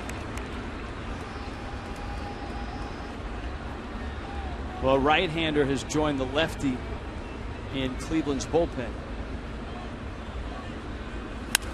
Lucas, a liner into left field, base hit. Yelich got a good jump, and he'll score easily. And just like against Zach Wheeler,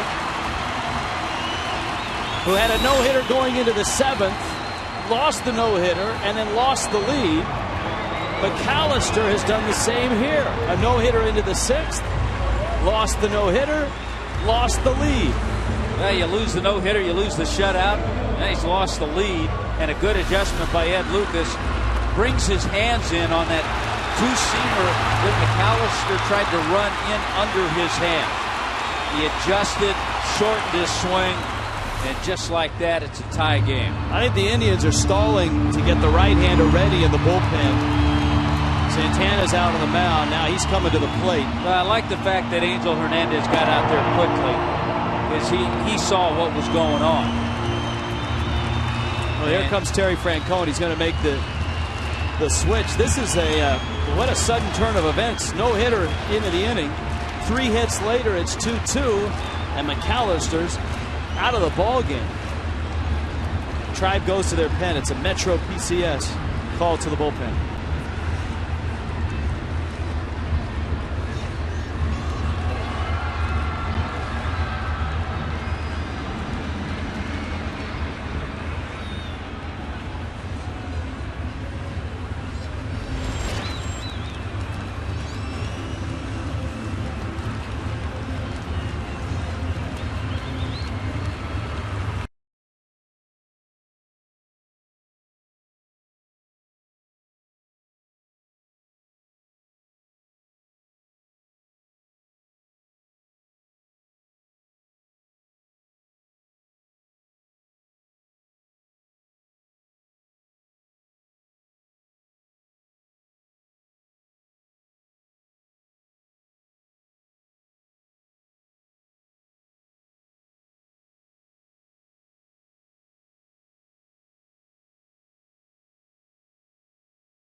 Screeching halt. Zach McAllister, a no-hitter into the 6th. Rob Brantley broke it up. 2 hits later, he's out of the game. And in the double switch, Drew Stubbs is into right. Ryan Rayburn, who's been really hot, comes out of the ball game. And Cody Allen takes over. Yeah, it's such a crazy game. We've watched these two pitchers. We watched how dominant McAllister was. We watched how Jacob Turner struggled early on, then put it together. Last couple of innings, he was really able to get consistent outs. You look in the box score tomorrow, and you see the lines of the two pitchers. Jacob Turner's is going to look a whole lot better than McAllister's.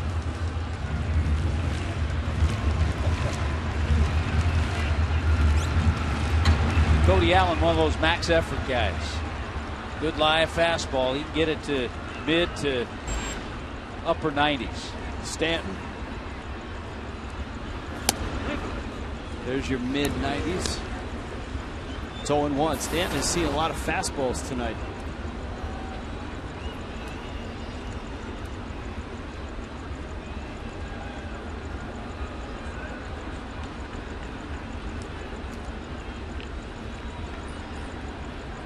What happened in that inning for Terry Francona?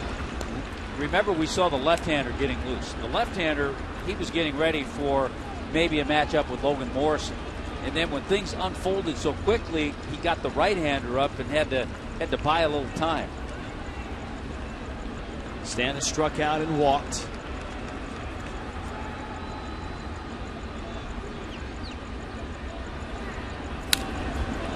fastball. He fouls it back. There's some heat against heat right there. Yeah, the Indians haven't been shy about throwing that heat Stanton's way.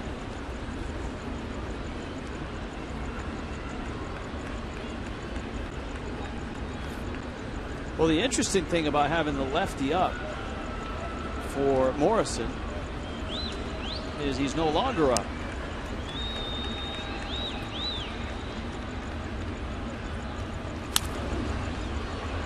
And that's not to say he's already warm and could pop back up and come into the ballgame. But it's curious that he's no longer standing on the mound and getting loose. Well, he's got a strikeout guy out there in Allen, 57 strikeouts in his 44 innings.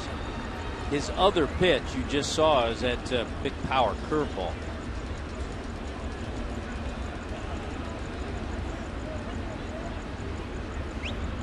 One, two.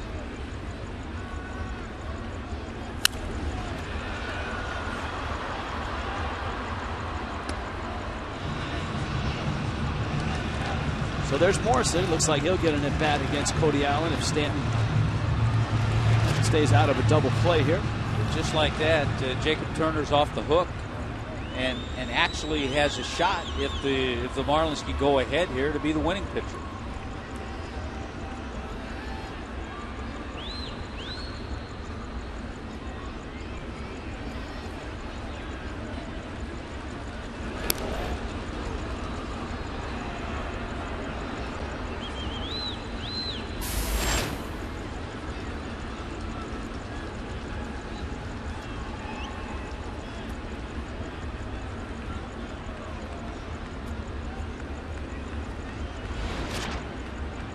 One, two coming. He went after the curveball and strikes out.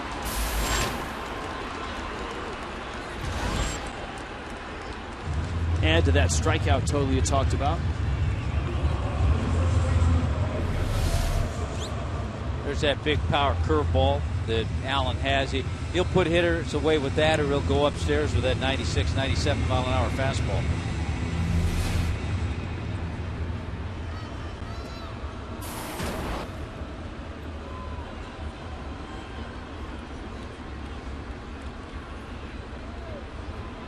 Morrison's popped out and struck out.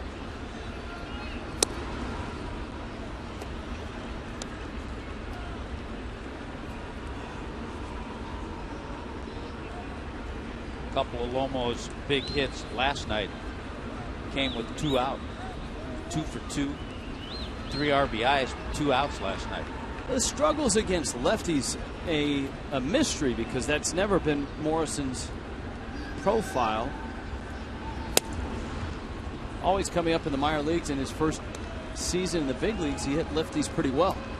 Yeah, I think, I'm just going to say that's one of those numbers that this year's out of whack. But normally, as you look at his career, normally okay against lefties.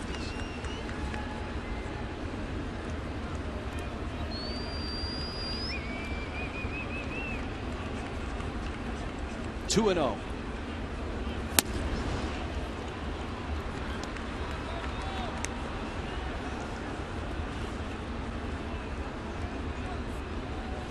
Bottom line, though, you saw those numbers on Logan Morrison. He came into this season a career 250 hitter.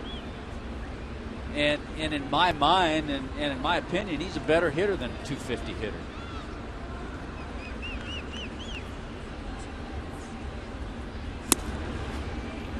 I think most people in the organization agree with you and are hopeful that with 2 healthy legs underneath him. And I think some of that, that certainly was last year with the healthy legs not there. Be interesting to see where Morrison is in September.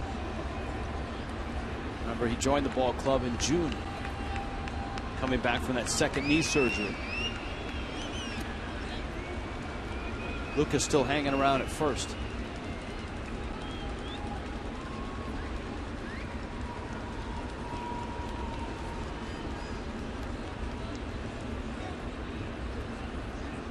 Cody Allen out of the University of Central Florida. So we have a South Florida product for the Indians and a Central Florida product. Boone High School was a quarterback on the football team and the baseball team. He was a star. That was the same high school that former Indians general manager John Hart used to coach. St. Pete Junior College, as well as High Point University. So he played at 3 different schools. Full count. Lucas on the run. Morrison lines it into right field. That's a base hit. Lucas on his way to third. And the line drives from Morrison continue. Now Donovan Solano gets his swings at Cody Allen.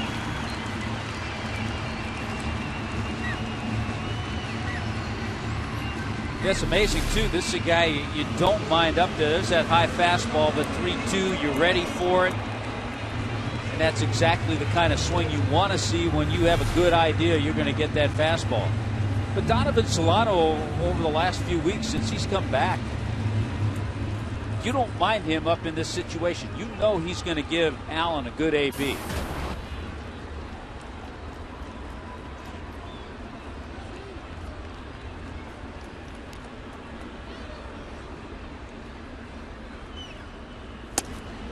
To your point, Solano with runners in scoring position is at 333. With runners in scoring position and 2 outs, he's 8 for 15 this year. Wow. The other thing you have to be alive for, if you had Lucas, we talked about that power curveball, the big curveball from Allen. He'll bounce it occasionally.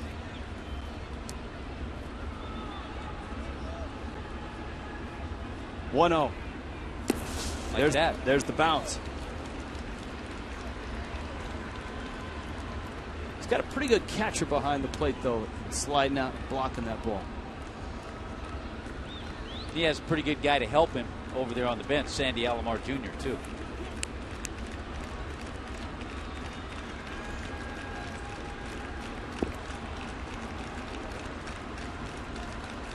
To an 0 to Solano. Outfield towards right center.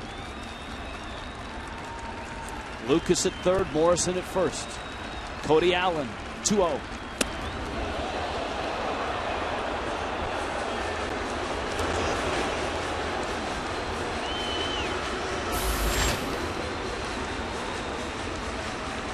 Echeverria on deck. Allen is a young reliever in his 2nd year in the big leagues. Just his 3rd year of professional baseball. He got to Cleveland last year for 27 games. And he misses. No one's throwing in the Indians bullpen. Bags are loaded. Echeverria now. As Tommy pointed out, a good at bat by Solano. He walks.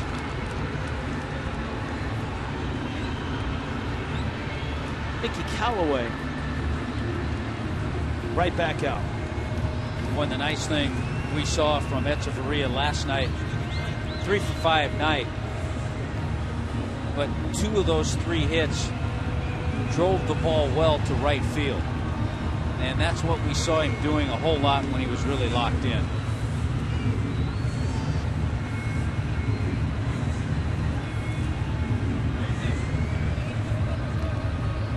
You know, I think what we should do, maybe tomorrow, is make a Cholula hot sauce spotlight Mickey Callaway. We've seen him a lot. He's made a few appearances.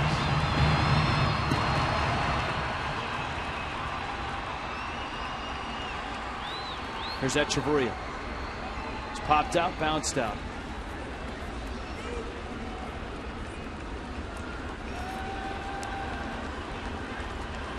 Allen from the stretch. Up and in. And now, here's where Echeverria's newfound discipline, so to speak, plays out. With the bases loaded, Allen just walked Solano.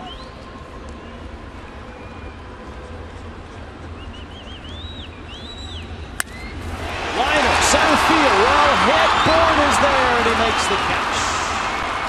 Etch put it right off the meat of the bat and hit a bullet to center. But Miami knocked Zach McAllister out. The no-hitter gone. The lead is gone. Christian Yelich and Ed Lucas with the big hits. 2-2.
Indians, Marlins.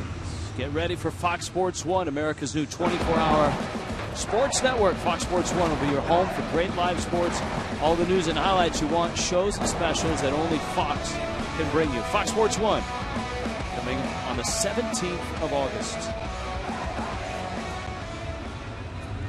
Well, the Marlins turn it over to their bullpen after 6 innings from Jacob Turner, who wobbled early but tightened up in his last 3 innings. As Tommy pointed out, puts in 6 innings of 2-run baseball, strikes out 6. Dan Jennings is first up for Miami. Well, due up was Lonnie Chisenhall, but because he's a left-handed bat, Terry Francona pinch hits the veteran Mike Aviles. Good, solid player, good guy to have. He's one of those guys that obviously he's good on the Cleveland Indians, but he's a good guy to have in a National League team too. He can play a lot of positions.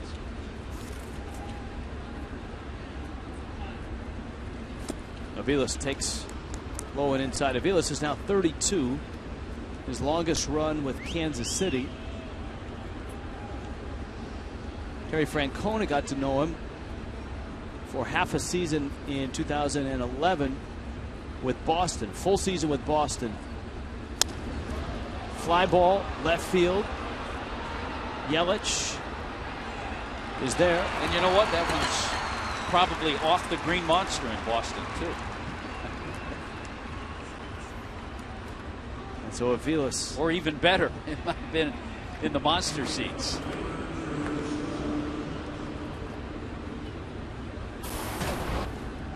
Drew Stubbs, who came in the double switch, gets his first at bat.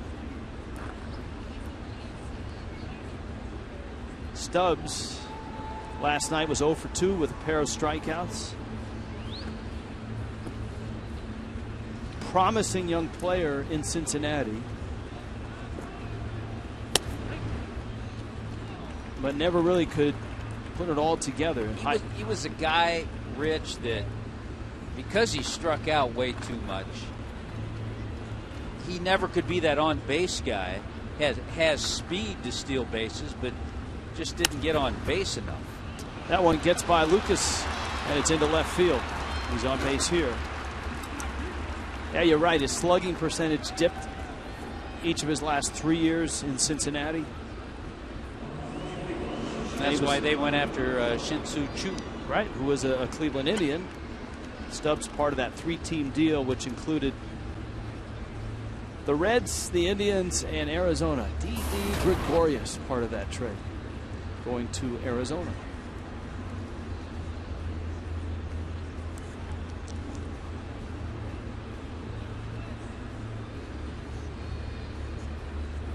So So Stubbs is certainly a threat to run. You got a lefty bat, Bourne up too. Yeah, Stubbs 11 for 11 this year in stolen bases, but also 101 strikeouts. Thus lies the conundrum of Drew Stubbs.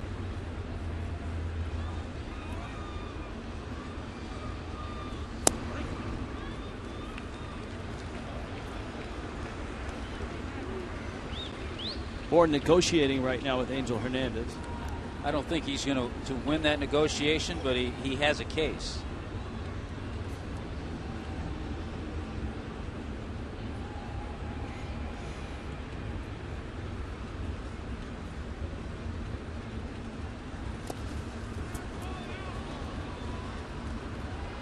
Good job by Brantley. Dan Jennings has done a nice job this year.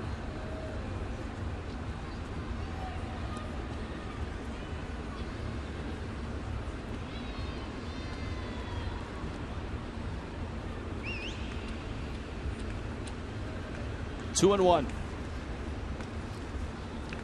Jennings has a pretty good move to first, and he's got him picked. Low throw. Morrison's next throw is high and into left field. That started with a bad throw by Jennings, which put Morrison in a really tough spot. Well, I think Jennings made a poor throw because he saw Stubbs leaning and all of a sudden realized he was going to take off, tried to readjust his thinking, and rushed the throw and did not make a good one. It'll go as a stolen base for Stubbs, who's now 12 for 12.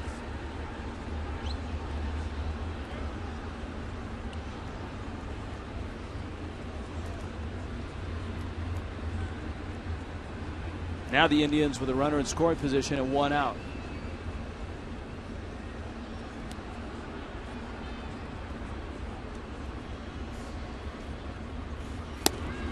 Bourne swings and misses. Rich, does that go against the catcher's record in caught stealing? I don't think so. I think it does go against the pitcher's record. Yeah, I don't think it does either because he wasn't even involved. If it does, it shouldn't.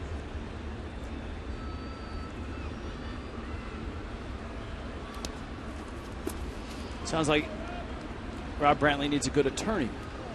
That's what you're saying. Yeah, he's made a couple of nice stops on some sliders that have been in the dirt. That's a question for our baseball historian, John Chimchuk, part of our crack staff.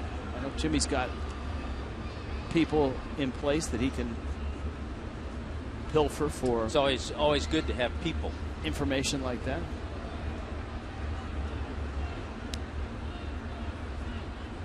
Three-two. Up and in. And he lost him. And so Jennings now in a spot where he's got Swisher and then Kipnis. Or Swisher, a switch hitter will step over to the right side. And the Indians right now have as good a speed as they're going to get on the bases. They have as good a speed as anybody's going to get on the bases. With Stubbs and Bourne.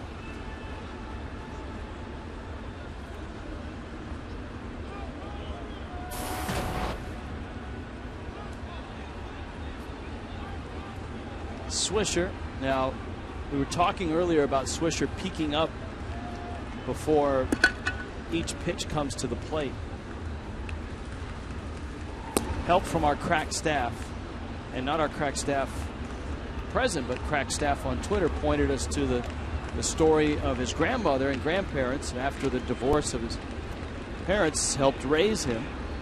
That's a salute. Little gesture to them. So thanks to Tommy on Twitter, helped us out with that. We had to confirm it, which we did.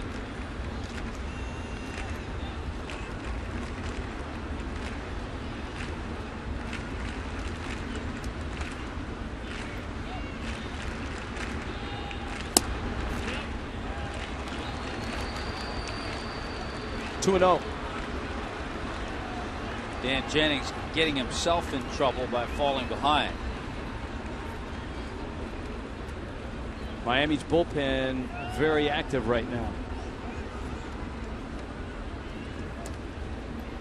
Runners go, double steal. Brantley's throw on the money, safe.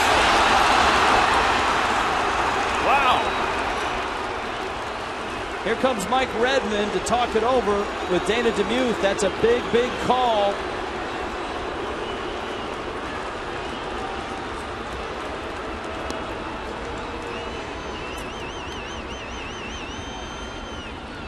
Boy, it was a bullet of a throw by Brantley. Indians with 5 stolen bases tonight.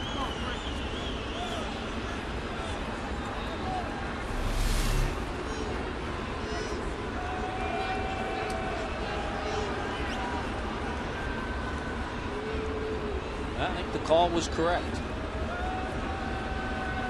Looked like Stubbs got his foot with that hard straight-on slide right there. Here's another look. Watch the right foot.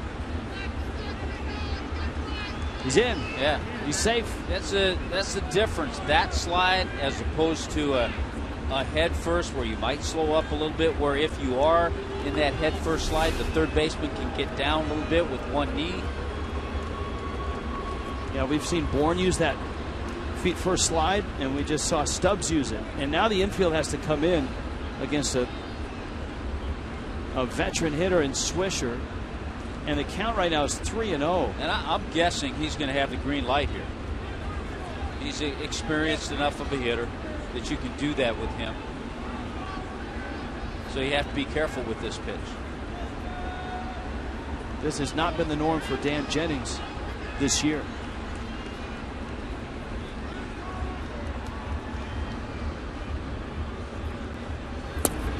Lost him. So the bags are loaded. Now, Chuck Hernandez on his way out to the mound. You've got a lefty bat in Kipnis coming up. Webb is in the bullpen. Then you have a switch hitter. That's the thing about this Indians lineup. The 3 switch hitters that you talked about earlier, Rich, are spaced apart in the lineup. You have Swisher, then Kipnis, then you have Cabrera, the switch hitter, then you have Brantley, a lefty, then you have Santana, the switch hitter.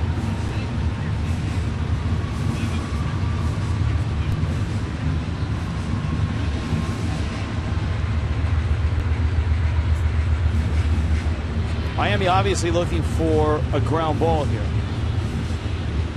Kipnis has been on base all 3 times, 2 singles and a walk.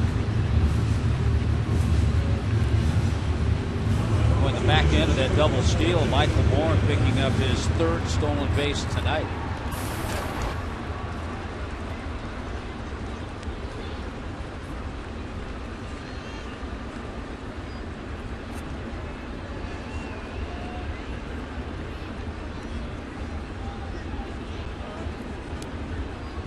Middle back, corners in. Fastball in. 1-0. It doesn't matter lefty righty if you don't throw strikes. You don't get outs. Yeah, he's having trouble controlling his fastball as well as the slider.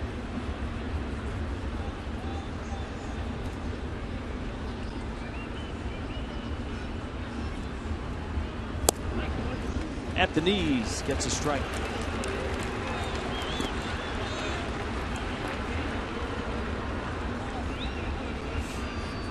Stubbs, Bourne, Swisher.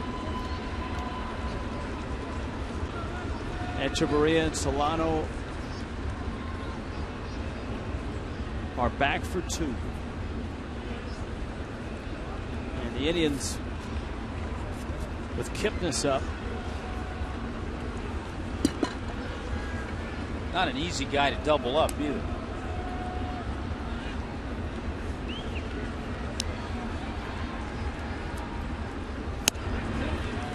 Got another strike.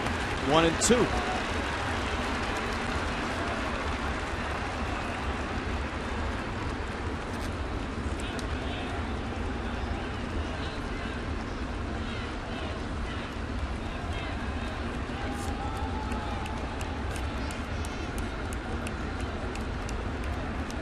Jennings ready. 1-2 pitch. Breaking ball. Little tapper up the line. Let it roll. And Brantley does, and it goes foul. Good choice. Not going to get it out anywhere. And even if you did get an out at first, which I don't think they would have, Indians would have taken the lead. So a good decision by Brantley. That ball started off about a foot fair.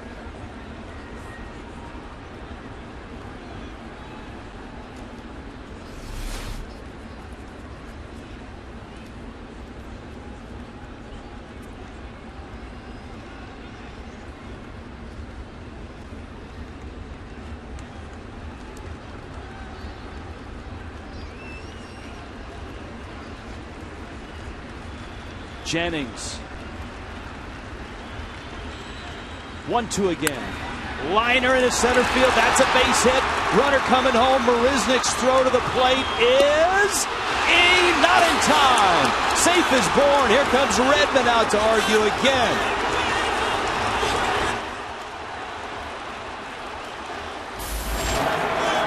And now Brantley is parking at Angel Hernandez. The Indians have scored twice.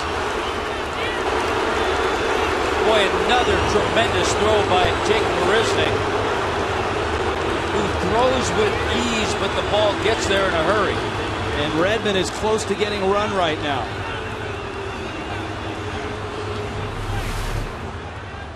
Just a rocket to center. It's a perfect throw. He's safe. He's safe. He is safe, and he got the plate. The throw was there in time. A little out of position was Rob Brantley. If he allows the throw to come to him, gets that left knee down, he can shove Bourne off the plate. He'd never touch it. He reached out as if the throw were coming from right field, and that allowed an opening for Bourne to find.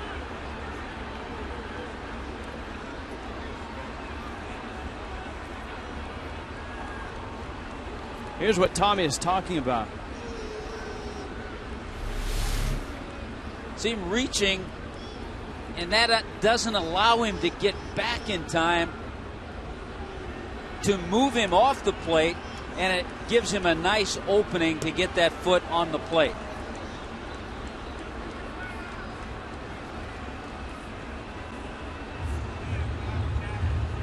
He was safe. Bourne, one of the fastest men in baseball. Metro PCS call to the bullpen.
Good pitching and timely hitting.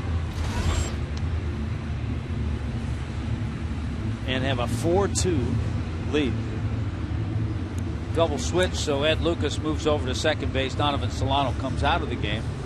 Placido Polanco comes in. He'll bat ninth and play third, and Ryan Webb comes in, bats in the spot that had been occupied by Donovan Solano, and tries to restore the 7th inning. Boy, a pair of walks. Jennings allowed 3 stolen bases. 4-2 Cleveland. Runners first and second.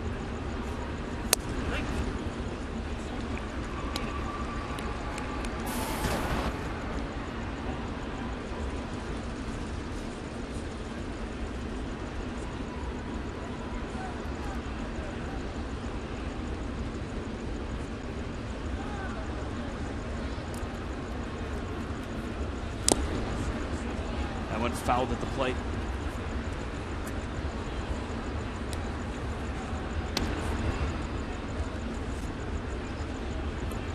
So Webb in for Jennings. Jason Kipnis, a big night, 3 for 3. He's driven in 3. Now the pitch he hit was a slider for the base hit up the middle. He hit that little tapper up the first baseline on a fastball. Dan Jennings came back with slider and he was on it.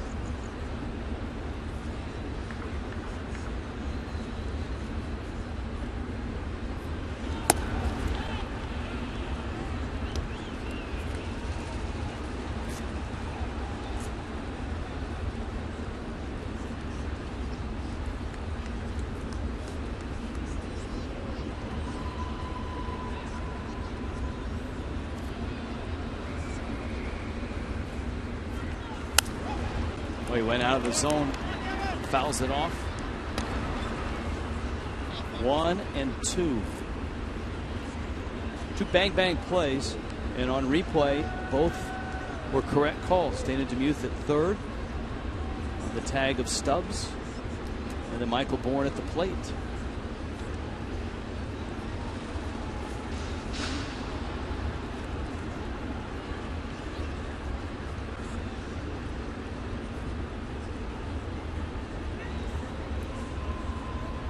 Webb battling Asdrubal Cabrera.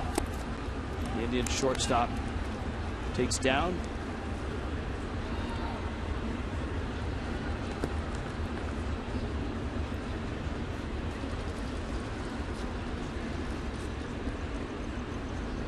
Mike Redmond got close to being tossed. I think in that situation for Redmond, there's 2 things going on. Number 1, he's angry about the play at the plate, but number 2, he's angry about coming back to tie a game and then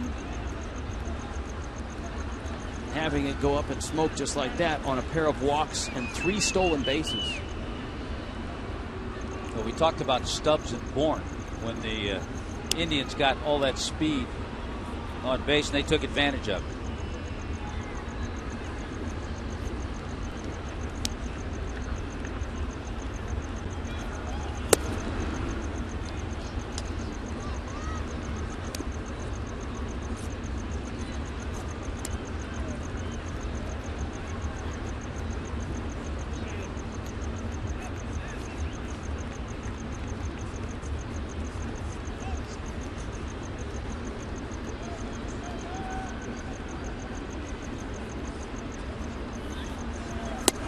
Swing and a miss. And so Cabrera strikes out. The 3-2 breaking ball by Ryan Webb to get a tough hitter.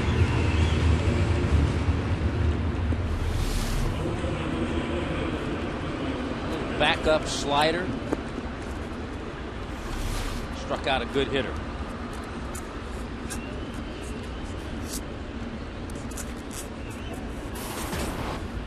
Michael Brantley.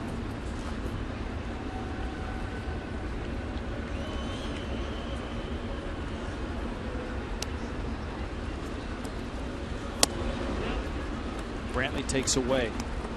Struck out in the first, lined out in the third, bounced out in the 6th.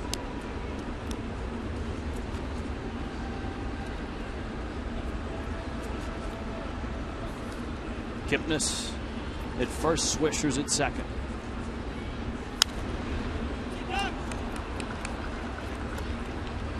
Of course, now the focus turns to the Indians' bullpen. Cleveland's pen with an ERA of 4.03.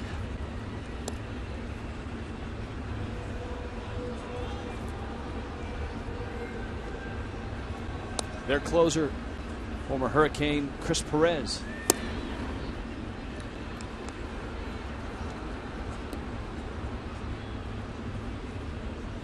Counts 2-1.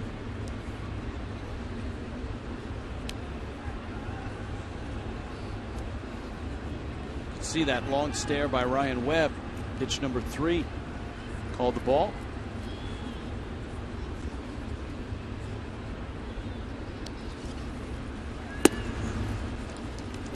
And now he's got 3-1.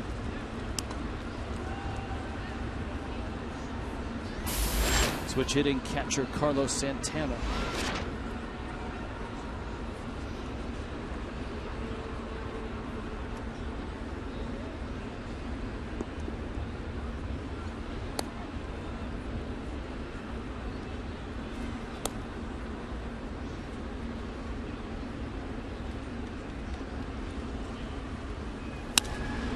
To left, Yelich makes the catch, but the Indians strike back. They swipe 3 bases. They score 2 runs.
Seventh inning stretch in Miami. Next Coors Light Marlins watch party on Tuesday the 6th at the Playwright Irish Pub in Miami Beach.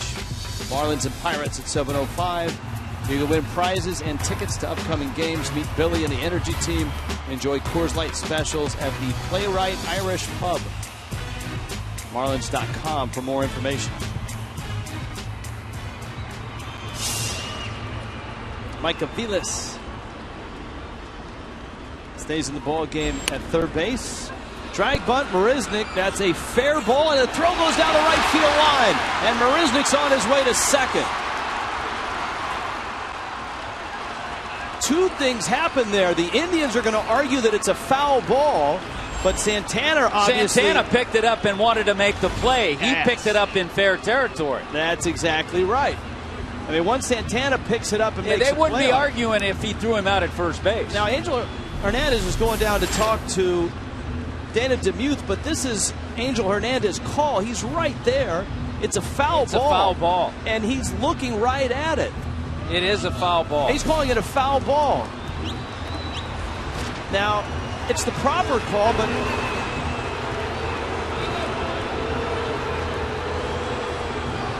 Mike Redmond, I'm sure, doesn't want to hear this from Angel Hernandez. Because the ball didn't get out in front of the plate too far, Santana knew that he had a play, so he tried to rush it and get it and make the out.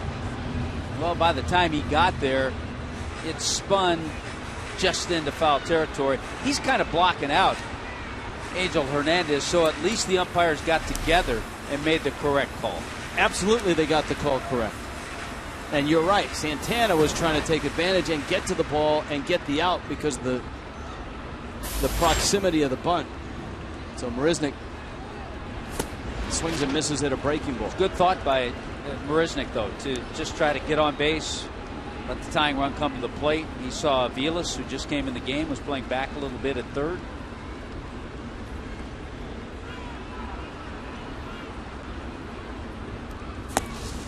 It's one of those plays where you think you should write something into your scorebook, but there really is nothing to write. Hard to tell if that would have been scored a base hit and an error or an error all the way. We'll never know. Here's a 1-2. End of the bat, little squirter. Swisher dives, gets the out. Marisnik almost beat it.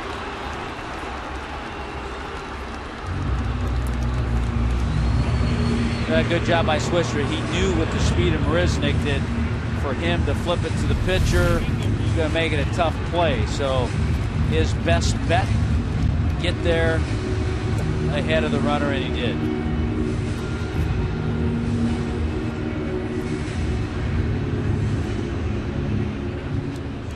Don't often see two guys diving at the same pace at the same time.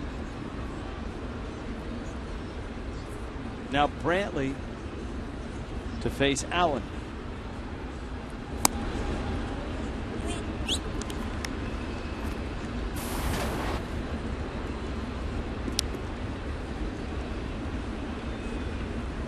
It was Brantley's hit that broke up the no-hitter and got things going in the 6th inning.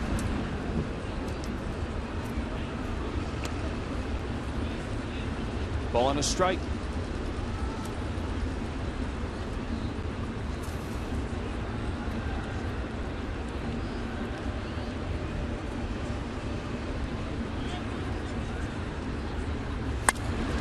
Brantley with a high fly ball. Stubbs. 2 outs.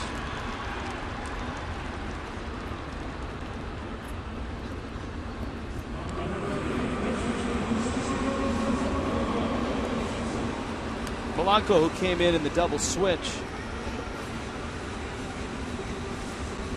gets his first at bat.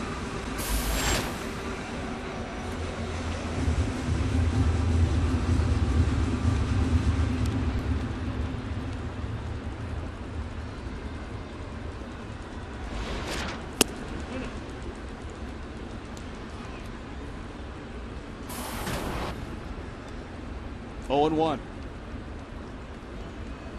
Cody Allen certainly had a rocky 6th inning. Polanco liner to right, and that one is caught by Stubbs. But he bounces back and has a 1-2-3 7th. To the 8th, 4-2 Cleveland.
By Auto Nation. I tell you, early on, it was the Michael Bourne show. Base hit, stolen base. He scored a run. How about a base hit, stolen base? He gets over to third and then comes home on the throwing error. In the 6th inning, the Marlins get their first run of the game on that gap double by Yelich, and then a nice shot by Ed Lucas ties it. Just like that, it was a 2-2 game, and McAllister was out of the game. But in the 7th inning, a little wildness, some speed, some stolen bases, a base hit by Kipnis, and a 2-run lead now for the Cleveland Indians. Brian Webb stays in the ball game. He got the last 2 outs of the 7th. Marlins were no hit for 5 innings by Zach McAllister. Carlos Santana now.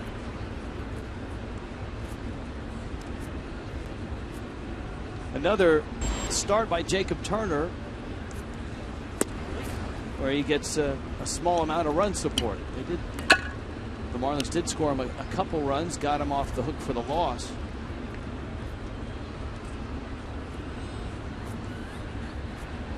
Santana, as we pointed out, he's one of the guys that the Indians plucked in a trade for a bigger name that turned into a really nice player. Casey Blake, going from Cleveland to the Dodgers in 2008. Carlos Santana was 22 at the time.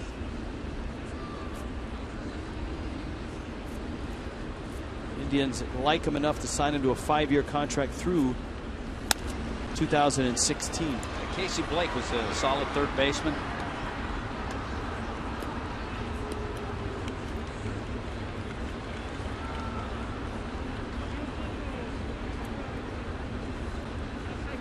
Joe Smith, who's the 8th inning guy right now for Cleveland.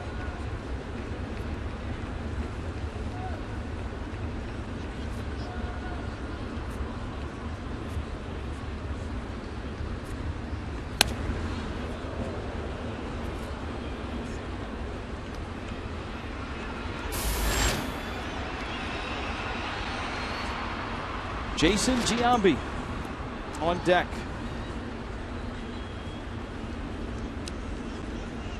Pitcher spot is due up next.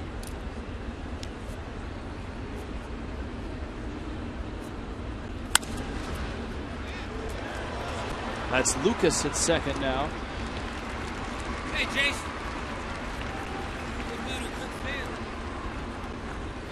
And here comes Giambi. Giambi and his 436 career home runs. He's had quite a career. He also, kind of interesting in the offseason, you don't see this happen too often. He interviewed for the managerial opening with the Rockies.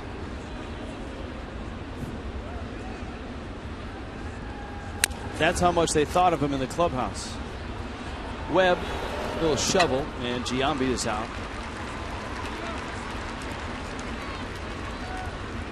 So just like that, the former MVP is headed back to the dugout. And Webb has looked sharp. He's retired all 4 that he's faced. And here is Mike Aviles, who's good friends with this Asdrubal Cabrera.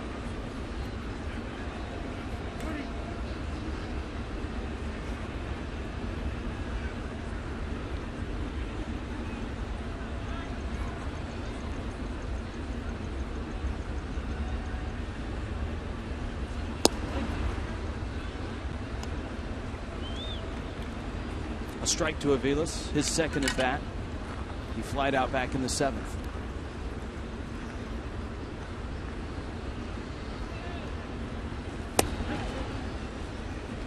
Webb right out in front. Aviles was involved in an interesting transaction in the offseason. He was actually traded to the Blue Jays from the Red Sox for John Farrell, and then flipped right away from the Blue Jays to the Indians. So he went to Toronto. Last year he had 250, 13 homers for the Red Sox. John Farrell wanted to come back and manage the Red Sox, but the Blue Jays wanted something for him. They got Mike Aviles. And then Toronto turned around and traded Aviles and Yan Gomes to Cleveland.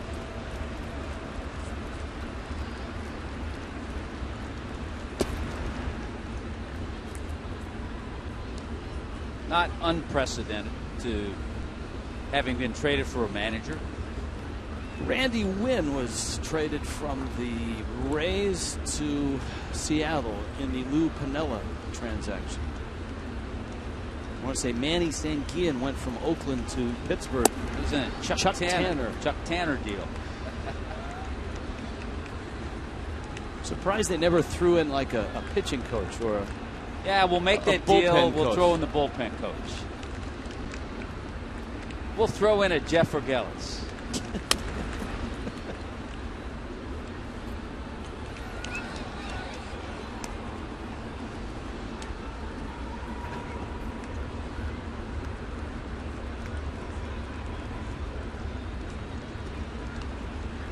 Counts 2-2. There's 2 down.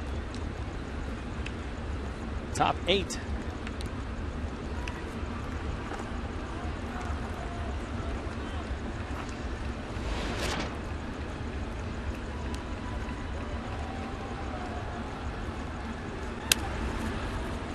Kind of an awkward swing, and it's going to end up in front of Yelich.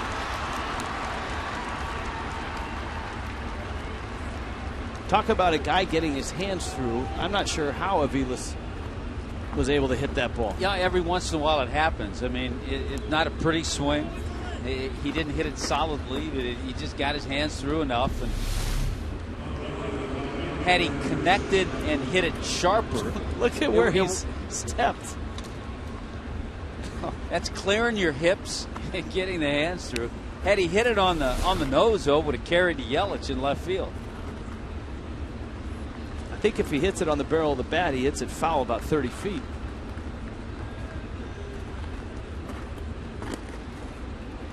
Aviles is at first. Indians have run with success and run a lot tonight. Michael Bourne has 3 stolen bases. Drew Stubbs, who didn't even start the game, has 2 stolen bases. Stubbs at the plate now. Aviles has swiped 7 bags this year. He was leading. Webb chases him back.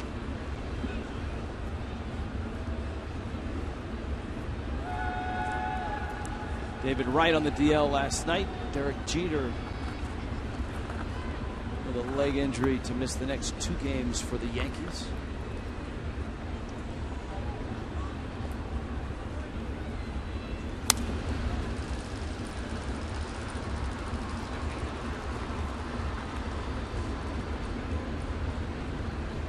The Padres are girding for a suspension of Everett Cabrera. They signed Ronnie Cedeno, shortstop, to a minor league contract. Well, it's kind of like Detroit making that deal for Iglesias, expecting that Johnny Peralta will be a part of those suspensions. Aviles is running. And Brantley. Tough pitch to throw on. It looked like Brantley got hung up almost with the hitter Stubbs, though there was no interference. Popped up, came out to make the throw, and I don't think he throws him out anyway. Yeah, I don't think he had a grip. I don't think he throws him out anyway. I agree. I think Aviles had a huge jump. In that game tonight for Detroit, they beat the White Sox 3-0. Max Scherzer won his 16th game. He's 16-1.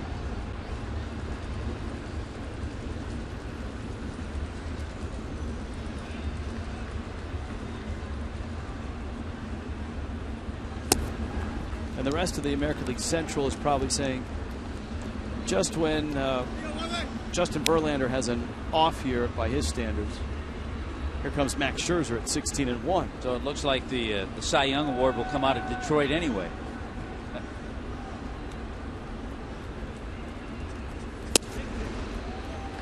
There's a strike.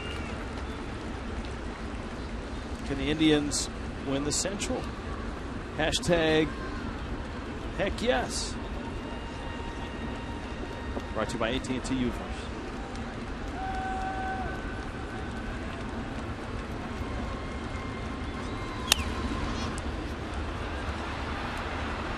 Ball in the seats. Well, the Indians, as we pointed out, hot coming into this series, having won 8 straight before last night.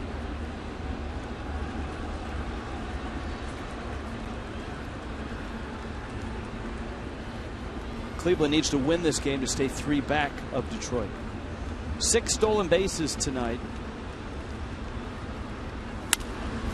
Ground ball up the middle. Lucas was playing right there, and he throws out the fleet-footed Stubbs. Indians by a couple.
Special day tomorrow here. It's a remembrance of the 2003 World Champions, our AT&T UVerse rewind replay. Lots of stars will be here from the 2003 champions. Pudge will be here, Mike Mordecai, Brian Banks, Carl Pavano, Mike Lowell, Niner, of course, among others, maybe even Luis Castillo sighting, all tomorrow for the great remembrance of the 10-year champions, 2003 World Champs, I should say, 10 years already. That'll be coming up tomorrow here at Marlins Park. And one other thing, Haley wants to remind everybody that the first 15,000 fans will receive a Mike Lowell bobblehead. Great likeness. We'll have Mike on, I believe, in the pregame. You guys will have him on during the game as well. Jack McKean will be here. He's here tonight, and he looks great, guys. All that tomorrow as we look back, incredibly, already 10 years later at the 03 World Champs. That'll be a fun day tomorrow at the ballpark and right here on Fox Sports Florida. 8th inning, man, that's what Joe Smith is. And the side armor flings it up and in, and it's 1-0. Former Met, acquired in a 3-team deal with Seattle, and the Mets sent Franklin Gutierrez on to Seattle from Cleveland, and the Indians got Joe Smith. Durable, dependable, and really good. And even better against right-handed hitters. Lefties at times can give him trouble. Wow. A strike to Yelich on a 2-0 pitch.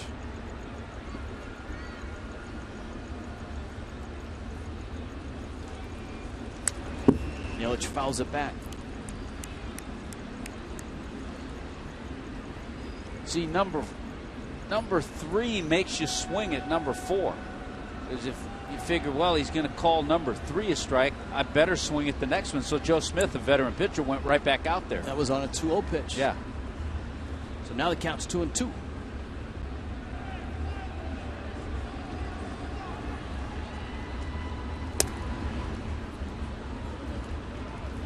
Slider in.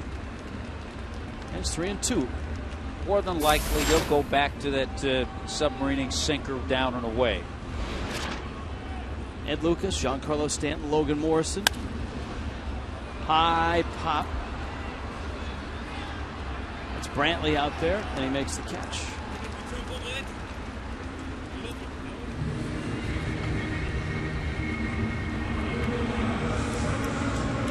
So here's Lucas. Mike Dunn in Miami's bullpen. Frustrating night for Mike Redmond.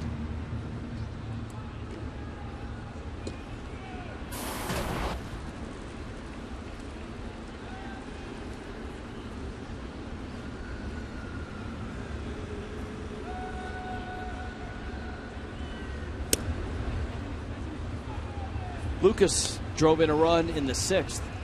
He was the last man that Zach McAllister faced. McAllister merely a footnote to this game now. And for half of the game, he was the dominant star. He had a no-hitter going into the 6th. But he lasted just 4 hitters in the 6th. After giving up a hit, he got an out, and then 2 more hits, and he was out of there. 2 runs would score, so he doesn't figure in the decision. Giancarlo's been quiet tonight, a walk and a couple of strikeouts. Breaking ball, a strike.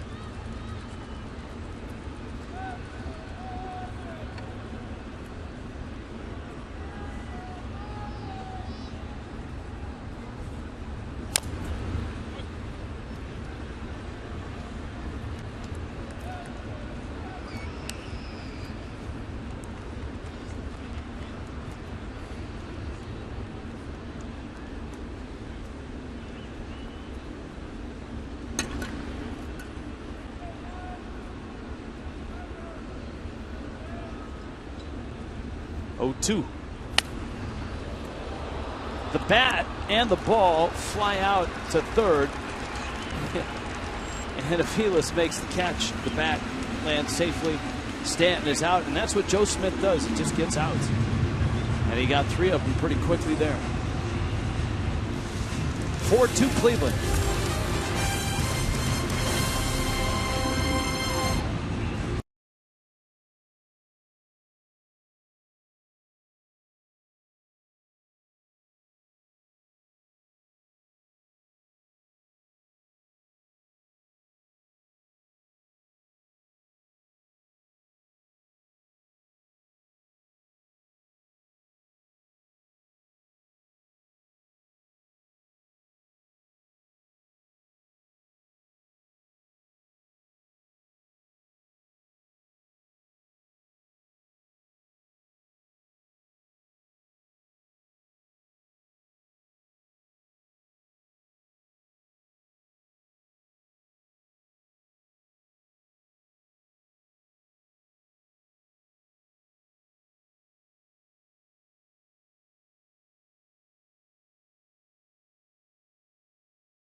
Indians on top.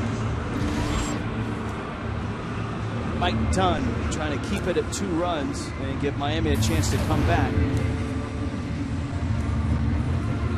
It's a ball game where the Indians have been very aggressive on the bases. They've swiped 6 bags. A throwing error on Rob Brantley allowed a run to score. A couple of wild pitches as well early for Jacob Turner. Turner, though, buckled down and got through 6 innings. Gave up just 2 runs. Well, that's interesting. The Marlins certainly have had trouble with the speed, with the stolen bases tonight. The Indians are 3rd in the American League in stolen bases. The team that's first, they will see the Kansas City Royals. Marlins will see the Royals on this road trip coming up.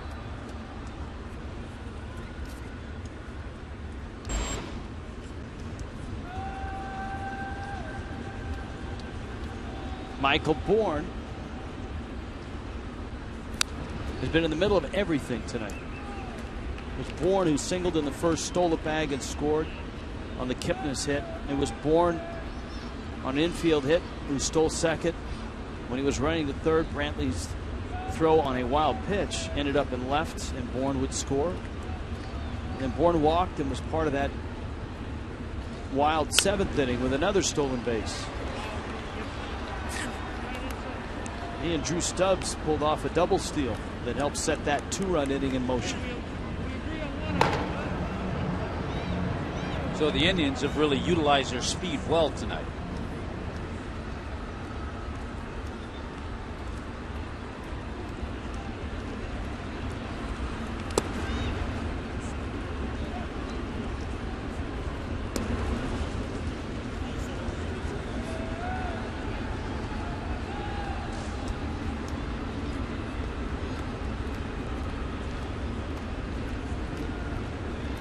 One and 2.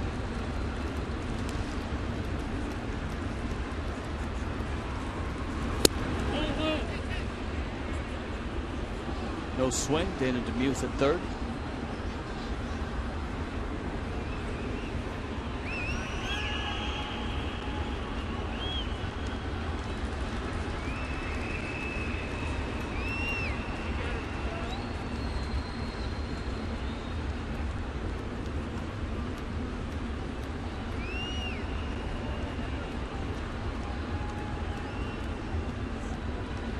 At stake for Cleveland, a win here.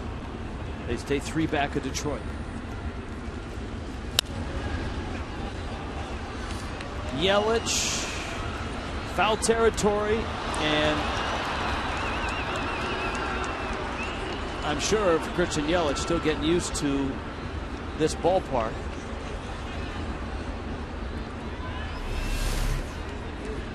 A lot of moving parts. You had the ball boy moving out of the way with the stool. You had fans diving for cover. I think if he gets a little more used to this park, he'll make that play.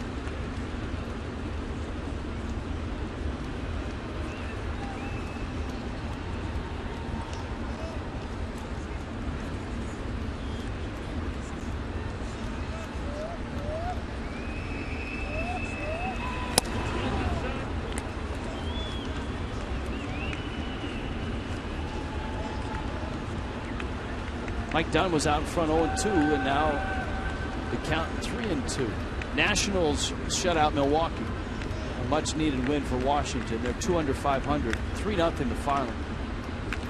Dan Herron gets the win. Bourne drives it deep. Marisnik full flight, reaches and makes the catch. Boy, he had to be in full flight. He had to get a good jump. He did those 2 things to make that catch. Don't expect Michael Bourne to hit a ball that far into left center.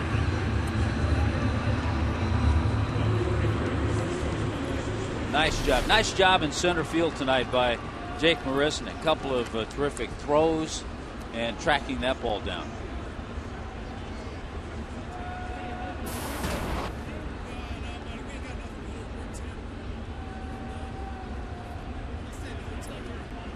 Switcher now 0 for 3.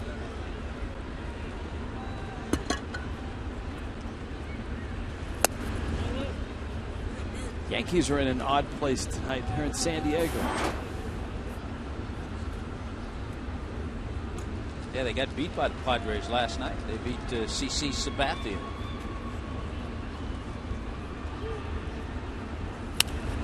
Swisher fouls it off. You know what? They're happy to have Curtis Granderson back, though, in the lineup. He's hit a 2-run homer tonight.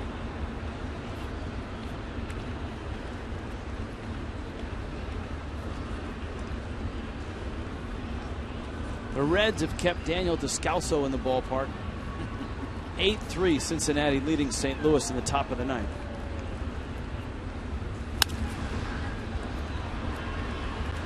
Lucas out, Stanton in. And Stanton makes the catch. And it looks like the Pirates are back on track. They have a 5-2 lead over the Rockies in the 8th inning. Marlins will see, by the way, in that series in Pittsburgh, they'll see the same 3 pitchers they saw in the series here. They'll see Jeff Locke, the lefty, then Charlie Morton, then Garrett Cole.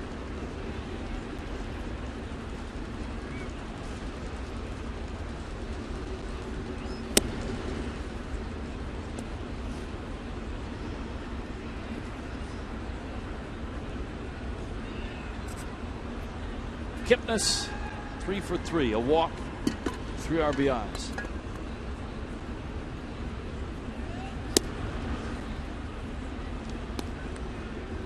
And on the other side of that, the Pirates will see the same 3 pitchers they saw here. They'll see Henderson Alvarez, Tom Kohler, and Jose Fernandez.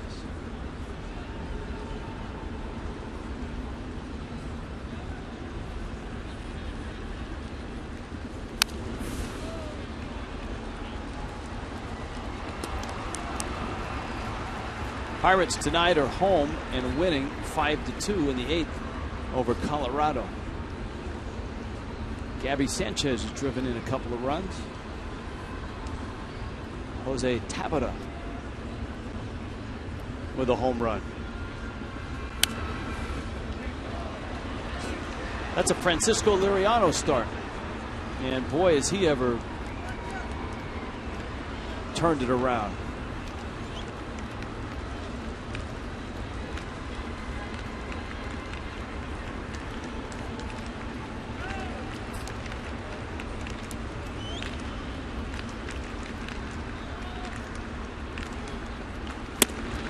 Liriano's ERA has been down around 2. He went 7 innings, 2 hits, no runs.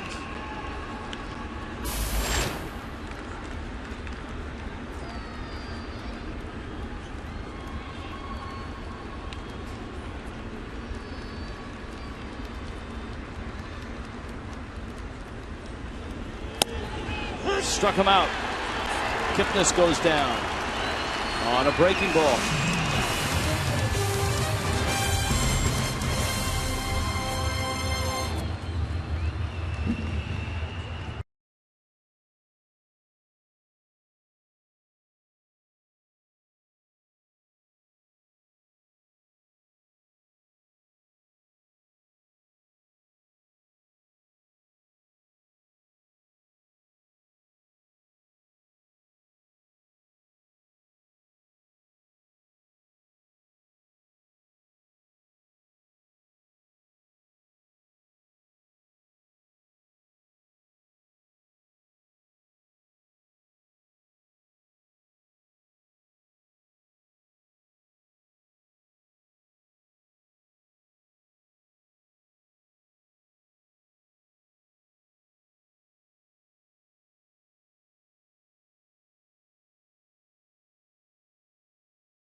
Your seats for today's game instantly from the palm of your hand. Just download the MLB.com at the ballpark mobile app For these features and more, check in through the app to earn free tickets. Download the free MLB.com at the ballpark app today.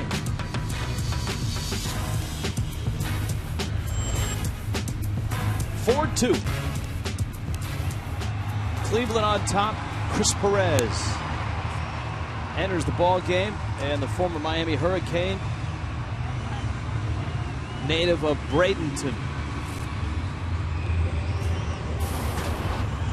was a high school catcher, and then his senior year of high school converted to the mound, and the rest was a real nice ride through Miami and into the big leagues. Well, he's had a nice run with the Indians. He had a nice run as a closer for the Canes. 39 saves last year, 36 the year before. Kind of a max effort. He'll throw 92 to 95. And because of that former catcher position, he kind of hides the ball pretty well. A little tough to pick up.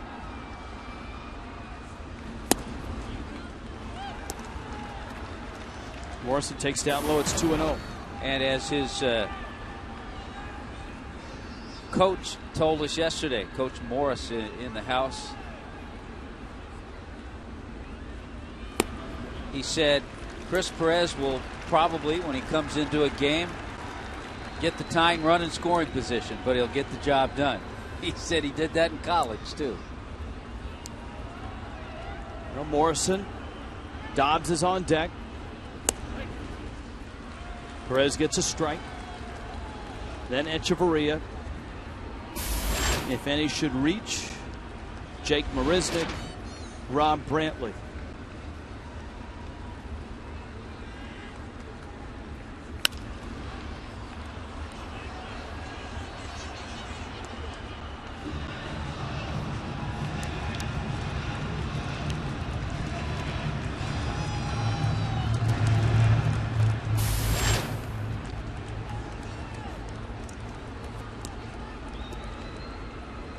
Perez an all-star in 2011 and 2012.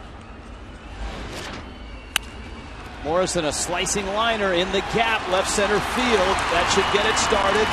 Lomo on his way to second, and he's in there with a double.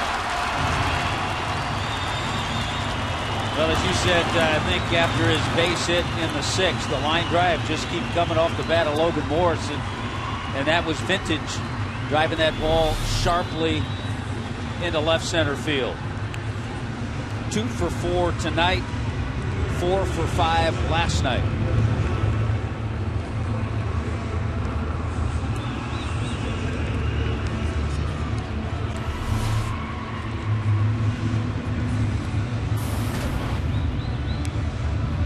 Perez on the year has 15 saves. He would have more if he didn't run into some shoulder issues. Spent a month with shoulder issues on the disabled list.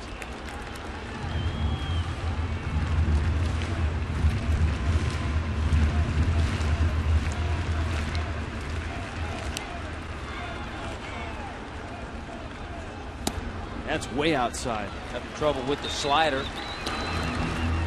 Fell behind to Morrison. He's fallen behind 2-0 to Dobbs. That'll force a manager to go to 2 more pieces of bubble gum.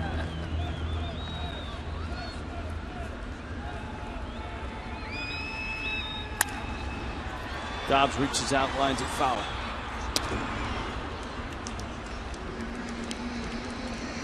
Perez has allowed 4 home runs this year.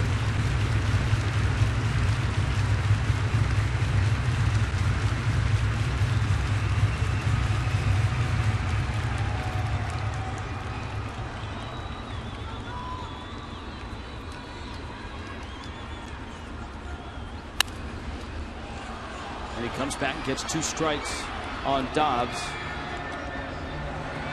Of course, Perez wasn't an Indian right away. He was originally a sandwich pick, which used to be the term for someone taken between the first and the second round by the St. Louis Cardinals.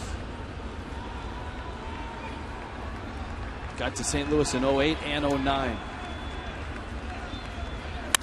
Breaking ball, ground ball, base hit, right field. Morrison around third, and he will score. And so Greg Dobbs not only delivers a hit, but he delivers a run, and it's 4-3. Well, the pinch hits keep piling up for Greg Dobbs. On the year, Dobbs now 7 pinch hits and 5 pinch hit RBIs.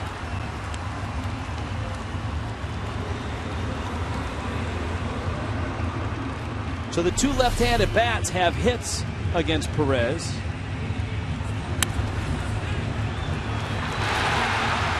Good jump by Logan Morrison, too, to come in and score. Little peek over his shoulder.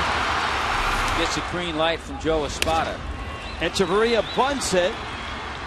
And no play anywhere. Aviles locked up. Well, he thought he had a play at second.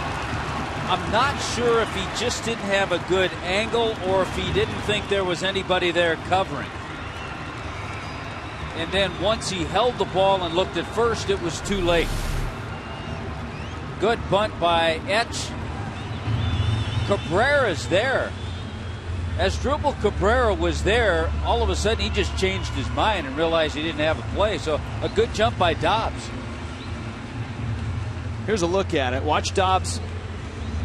Dobbs got a good lead. Good lead and a good jump. And I think that fooled Aviles. And so now Miami is set up with runners at first and second. And here is Marisnick. Down a run. Nobody out.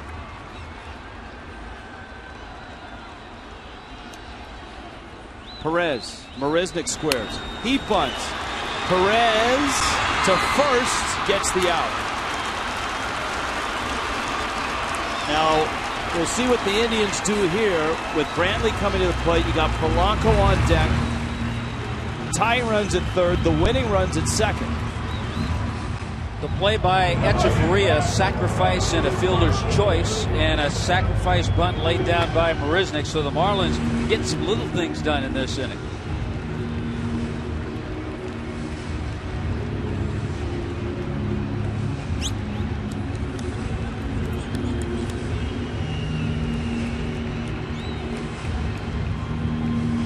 Mickey Callaway making another appearance on the mound for the Indians. Cholula hot sauce profile. I smell it for tomorrow. I'm telling you.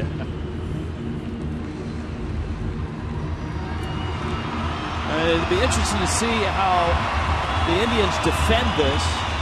Cabrera, the shortstop, is deep. Now he's creeping in. The second baseman, Kipnis, is in. Yeah, the right side of the infield is in. But the shortstop is not. Cabrera is deep, and now Kipnis backs up, and Brantley takes a breaking ball low and in. I'd be surprised if he sees much to hit. They may try a couple of sliders. If they miss, then they'll put him on. Because that way they can set up a double play with Polanco on deck.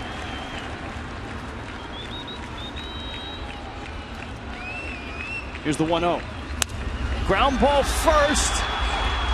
Echeverria cut off the bag. Safe.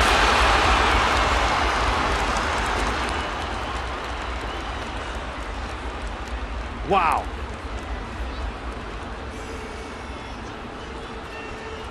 The Marlins nearly ran themselves out of the ninth. Well, Echeverria thought, and this is what happens sometimes when you think too much, thought that Dobbs was going to take off, maybe go on contact, but he has to know that ahead of time. And when he looked up and saw Dobbs going back to third, Dobbs took a couple of steps. Echeverria took a whole lot more than a couple of steps. It was a good heads-up play by Swisher at first base. Dobbs goes back, but luckily he got back and allows Polanco to hit. So it's Polanco against Perez, game on the line, 2 outs of the ninth.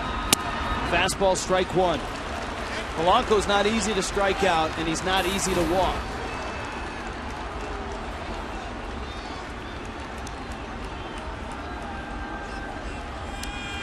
Dobbs, the tying run. Echeverria, the winning run. in the dirt. Boy, Santana has done a wonderful job behind the plate, and that may be the difference in the game. Santana has smothered everything. And of course, early in the ball game, it was a real rough ride for both Jacob Turner and Rob Brantley. Smothered it with soft hands. It keeps it close. Outfield's very shallow, but Echeverria, of course, good speed at second. 1-1. And it's a called strike.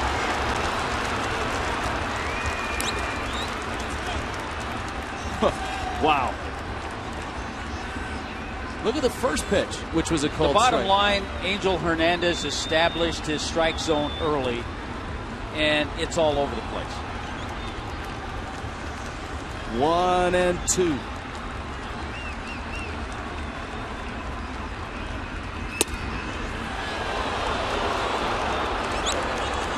Two and two. Boy, Placido Polanco, over his long career, has gotten a lot of big base hits. He'd like to have one left in him here.